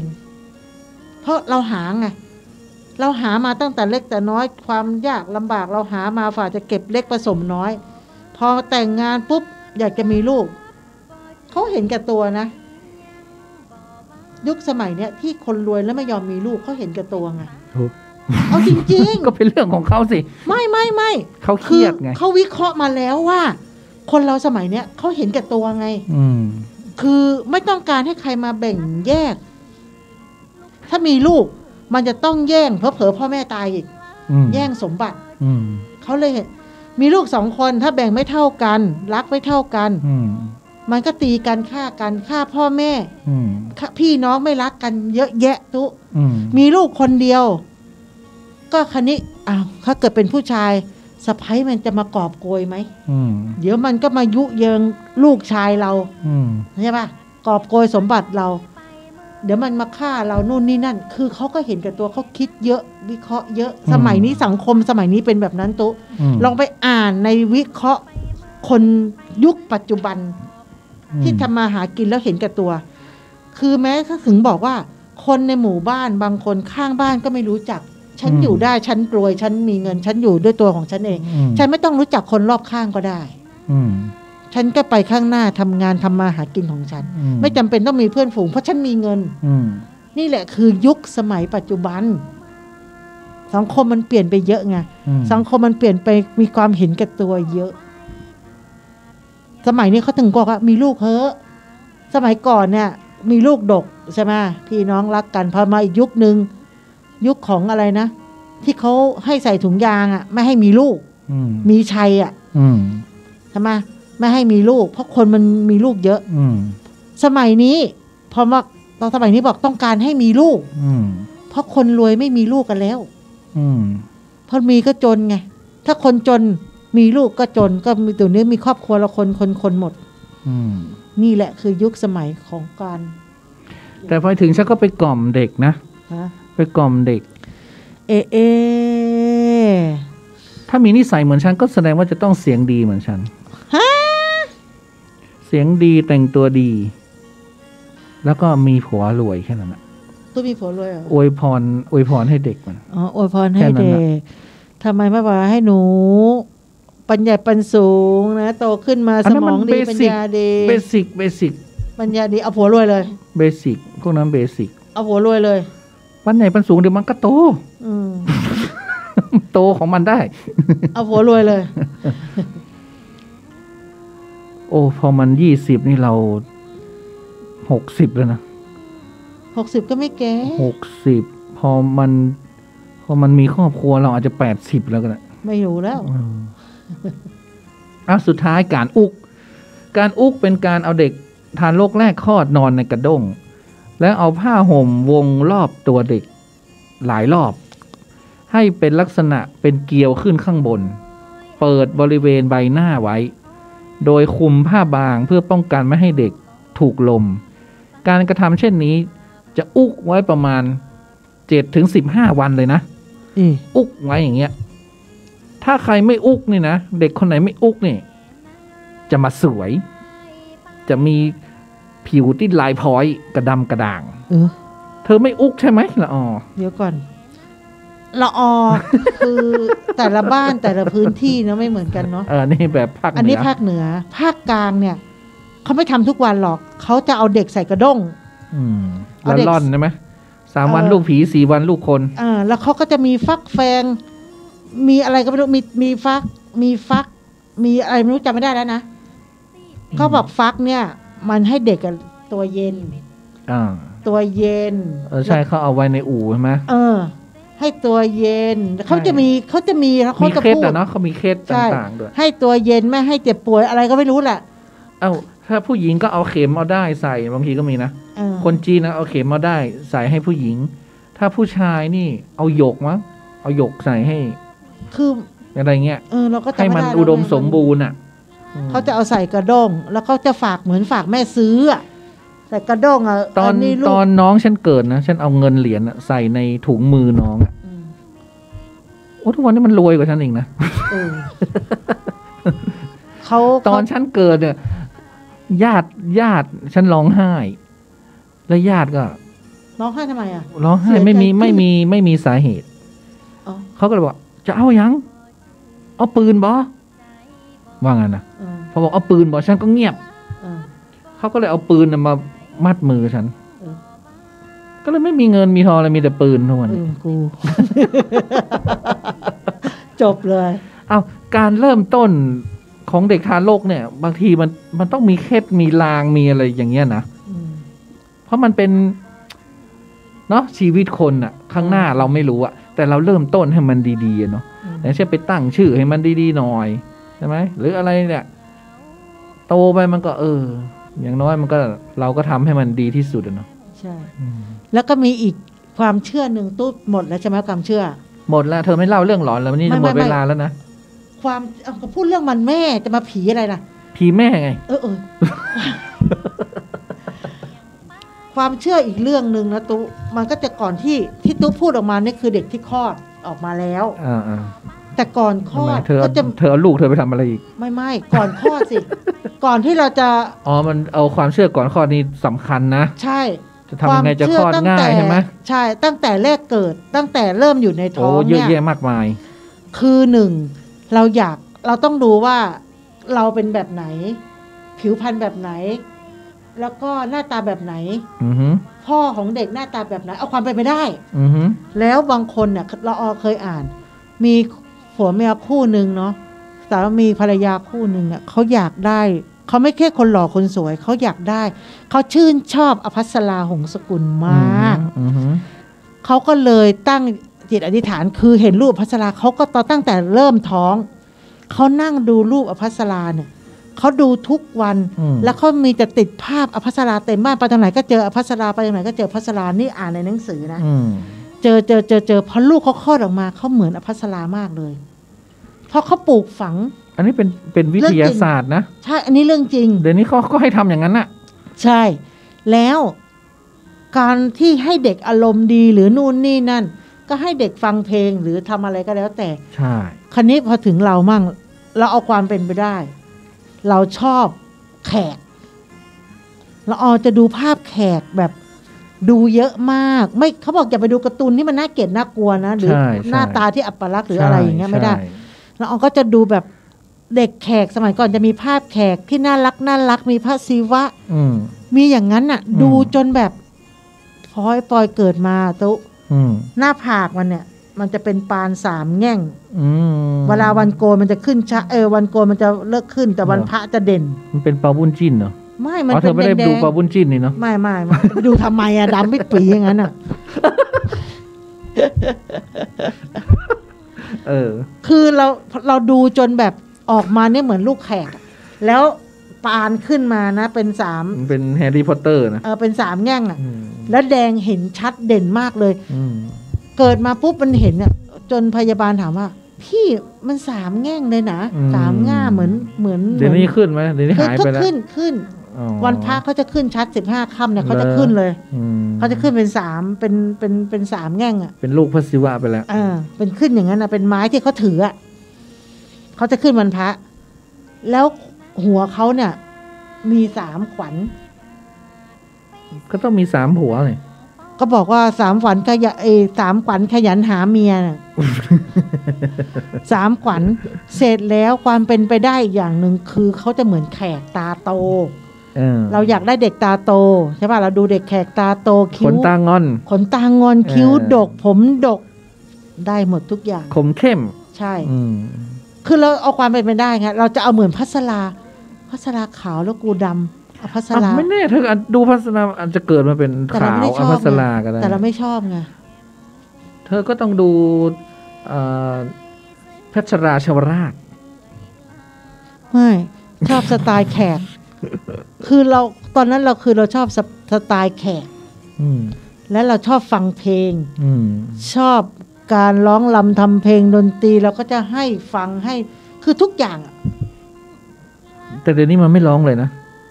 มันร้อง สงสัยมันฟังจนเบื่อแล้ว มันร้อง มันร้องคนเดียวปล่อยเสียงดีเมื่อก่อนนี้เขาจะไปประกวดเดอะสตาร์อยู่ ทำไมไม่ไปอ่ะ คราวนี้เขาส่งรายชื่อไปเสร็จเขาบอกว่าพอดูหลังๆเล็กอีม้ามันคอมเมนต์เยอะ กลัวมันด่าบอกอยู่ดีๆไปให้เขาด่าก ลัวป้าม้า ก็เลยไม่ไป เพื่อนๆครูเขาจะส่งไปไง ให้ไปประกวดเดอะสตาร์ไงความสามารถคือทุกอย่างเราต้องเลี้ยงแบบให้เขากล้าแสดงออกเล็กๆแสดงออกทุกเรื่องขึ้นเวทีวันเด็กนี่กระโดดขึ้นเวทีอย่างเดียวการเป็นแม่คนน่ะมันต้องปลูกฝังตั้งแต่เล็กให้กล้าแสดงออกปอยเนี่ยเป็นคนเด็กที่กล้าแสดงออกมากต้องสังเกตความสามารถของลูกใช่แล้วก็อย่าไปขัดเด็กเวลาเด็กคือถ้าขัดปุ๊บเนี่ยเด็กจะจำและเด็กจะไม่ทำและเด็กจะแล้วกลายเป็นบล็อกความคิดสร้างสรรค์ของเขาไปเลยอันนี้ปล่อยอยากทำอะไรก็ทำต้องอย่างนั้นต้องเลี้ยงลูกให้เป็นนะแล้วการเลี้ยงลูกโบราณไม่นะเหมือนเขาบอกว่าห้ามฉีกผ้าอ้อมห้ามหาผ้าอ้อมไว้ก่อนห้ามเตรียมตัวขวดนมห้ามทุกอย่างเราไม่สนใจค่ะเตรียมทุกเรื่องที่เขาห้ามนะแล้วอีกอย่างหนึ่งความเชื่อหนึ่งหมอสมัยเนี้ยไม่เข้าใจว่าทำไมถึงไม่ให้เด็กกินน้ำ1 เดือนแล้วมันจะอยู่ยังไงเขาให้กินแต่นมไม่ให้กินน้ำนะหมอทุกที่ตั้งแต่สมัย20 ปีที่แล้ว28 ปีที่แล้วหมอบอกว่าห้ามมีขวดน้ำเขตปลอดขวดน้ำเคยถามว่าหมอกินข้าวแล้วหมอกินน้ำไหมเขาบอกไม่ได้เด็กต้องกินน้ำนมอย่างเดียว3 วันเนี่ยไม่มีน้ำนมนะคะอัดน้ำอย่างเดียวไอ้ปอยได้ออกโรงพยาบาลคนแรกใน10 คนไอ้9 คนน่ะเชื่อหมอไม่ได้ออกสักคนแล้วก็เจาะเลือดทุกคนตรวจอะไรเอาเข้าตู้อบมั่งตาเหลืองตัวเหลืองเพราะเขาไม่ได้กินน้ำใช่เด็กต้องกินน้ำแล้วออกคนเดียวเลยเพราะอะไร3 วันนั้นกินแต่น้ำออกมาอีกบางคนเชื่อหมอเนี่ยไอ้ทิพย์ลูกเอามาให้ต้นนุกไม่ได้กินน้ำนะ1 เดือนน่ะไม่ได้กินนะก็เลยถามว่ามึงกินข้าวกินน้ำป่ะแต่ลูกเขาไม่เหลืองนะลูกเขาแดงคือไม่ให้กินน้ำงงมากบอกหมอบอกห้ามและที่เลี้ยงมาอีก2 คนนะสมัยก่อนมันเลี้ยงกินน้ำไหมกินข้าวทุกคนละให้เด็กถ้ากินน้ำตัวจะใสน้องวายุนั่นชื่อน้องวายุดีไม่ร้องไม่งองแงไม่เหมือนลูกมีไปร้องไห้งองแงฉันก็เลยบอกเลยลูกเพราะเธอบอกว่าถ้าเด็กมันร้องมันท้องอืดใช่ไหมใช่ตดเลยลูกมันก็ตดปัดเลยอ่ะมันเห็นหน้าฉันมันตดใส่ฉันเลยไกด์วอเตอร์เนี่ยผสมน้ำไปเลยนะและถ้าเด็กมันร้องมากๆเอาสำลีชุบเนี่ยสำลีชุบน้ำคว้างหน้าผากมันสะดุ้งตกกระจายมันไม่ร้องแล้วเงียบเลี้ยงแบบโหดๆบางอย่างมันต้องแก้ต่างใช่ฉันบอกให้กล่อมให้มันฟังเปิดเพลงสวดมนต์อะไรเงี้ยคือเด็กมันไม่นอนเพราะว่ามันกำลังฟังอะไรอยู่หรือมันต้องหาความสนใจให้มันอ่ะใช่ไหมเปิดเพลงให้มันกล่อมมันฟังหรือคุยกับเขาเด็กเดี๋ยวนี้มันฉลาดเกิดมามันคุยรู้เรื่องมันฉลาดมันลวกดูทีวีก็ได้เปิดทีวีเดี๋ยวนี้โยนแท็บเล็ตให้มันเล่นเองเก่งหมดเด็กขวบสมัยก่อนเนี่ยคือเราเลี้ยงแบบเปิดทีวีเลยเขาจะรู้เรื่องเขาจะไม่มายุ่งใช่เขาก็จะดูไงภาพเคลื่อนไหวนู่นนี่แทนที่เราจะคุยไงเราการทำงานไม่ใช่เดี๋ยวก็ไลน์มาหาท่านละลูกมานอนก็ลูกไม่นอนแล้วให้ฉันทำไงให้ฉันส่งพลังจิตให้มันนอนคือถ้าไม่นอนต้องดูสาเหตุของเด็กว่าท้องอืดท้องเฟ้อไหมกลางวันเขานอนมากกลางคืนเขานอนน้อยมันตื่นกลางวันแล้วกลางคืนไม่นอนใช่แล้วลูก2 คนมันสลับกันไงก็สรุปไม่ได้นอนทั้งกลางวันกลางคืนใช่มันเป็นก็เข้าใจมันนะคือเลี้ยงแฝดมันจะเหนื่อยต้องมีพละกำลังมากแล้วก็ต้องเข้าใจเด็กสมัยนี้คือเขาก็มันก็ต้องเรียนรู้ไปใช่เรียนรู้ไปละนี่เลี้ยงด้วยตัวเองเลี้ยงด้วยตัวเองแต่ฉันเชื่อในเพลงนะเพราะว่าฉันเคยที่ทำงานไอออยนะลูกมันเกิดมันเอามาให้ฉันเลี้ยงนะฉันก็กล่อมเพลงฝรั่งนะกล่อมเพลงฝรั่งเดี๋ยวนี้ไปเรียนโรงเรียนดารา บอกวิชาคณิตคณิตตกหมดได้ภาษาอังกฤษปลอกว่าใครเลยนี่มันก็เป็นอย่างนี้นะเขาเด็กเขาจำฉันก็เลยบอกว่างั้นเอาเพลงสูตรคูณอย่าเอาเพลงฝรั่งมันฉันเอาเพลงฟิสิกส์เพลงชีวะเพลงอะไรอย่างนี้ไปสมัยนี้ก็ต้องภาษาถูกแล้ว มันอยู่ได้เพราะภาษาไม่ได้อยู่ได้สูตรคูณโอ้ลืมกล่องเพลงเจ๊กให้มันเนาะมันจะได้เก่งภาษาจีนด้วยอ้าวหมดเวลาแล้วเธอเอ๋ยเพราะวันแม่เราไม่มีหลอนไงต้องมีสิไม่พวกนี้ต้องมีนะพวกนี้ต้องหลอนเลยเพราะพวกนี้ศุกร์13ศุกร์13ต้องมีเลยศุกร์13ฝันหวานหรือเปล่าไม่รู้หวานหรือลายไม่รู้นะวันนี้วันแม่เราจะมาคุยกันเรื่องแม่มันเลยแล้วจ้ะวันนี้มัน1:13ศุกร์ที่13ละเอ้าล่ำลาแล้วคนเป็นแม่ทั้งนั้นฟังลาล่ำลาก็ขออภัยเมตตาไปยังทุกสรรพสัตว์สรรพวิญญาณสรรพเจ้ากรรมนายเวรพร้อมทั้งอุทิศไปให้คุณแม่ทุกคนคุณพ่อทุกคนผู้มีพระคุณพ่อบุญธรรมแม่บุญธรรมพ่อซื้อแม่ซื้อพ่อก็เรียกอะไรพ่อทางธรรมพ่อทางโลกแม่ทางธรรมแม่ทางโลกพร้อมไปถึงแม่พระธรณีแม่พระเพิงแม่พระพายแม่พระโพธิ์ศพแม่ผู้มีพระคุณที่ทำให้เราก่อเกิดเติบโตมาจนทุกวันนี้ก็ขออุทิศไปถึงผู้ที่เป็นแม่กับทุกท่านด้วยสำหรับค่ำคืนนี้ก็ขอนำรายการจากท่านผู้ฟังไปก่อนหลับก็ให้ได้เงินหมื่นตื่นก็ให้ได้เงินแสนแล้วก็ขอให้พ้นภัยโควิดจงทั่วกันทุกท่านทุกคนเทินขอเจริญพร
ของบุญเก็บบัวขึ้น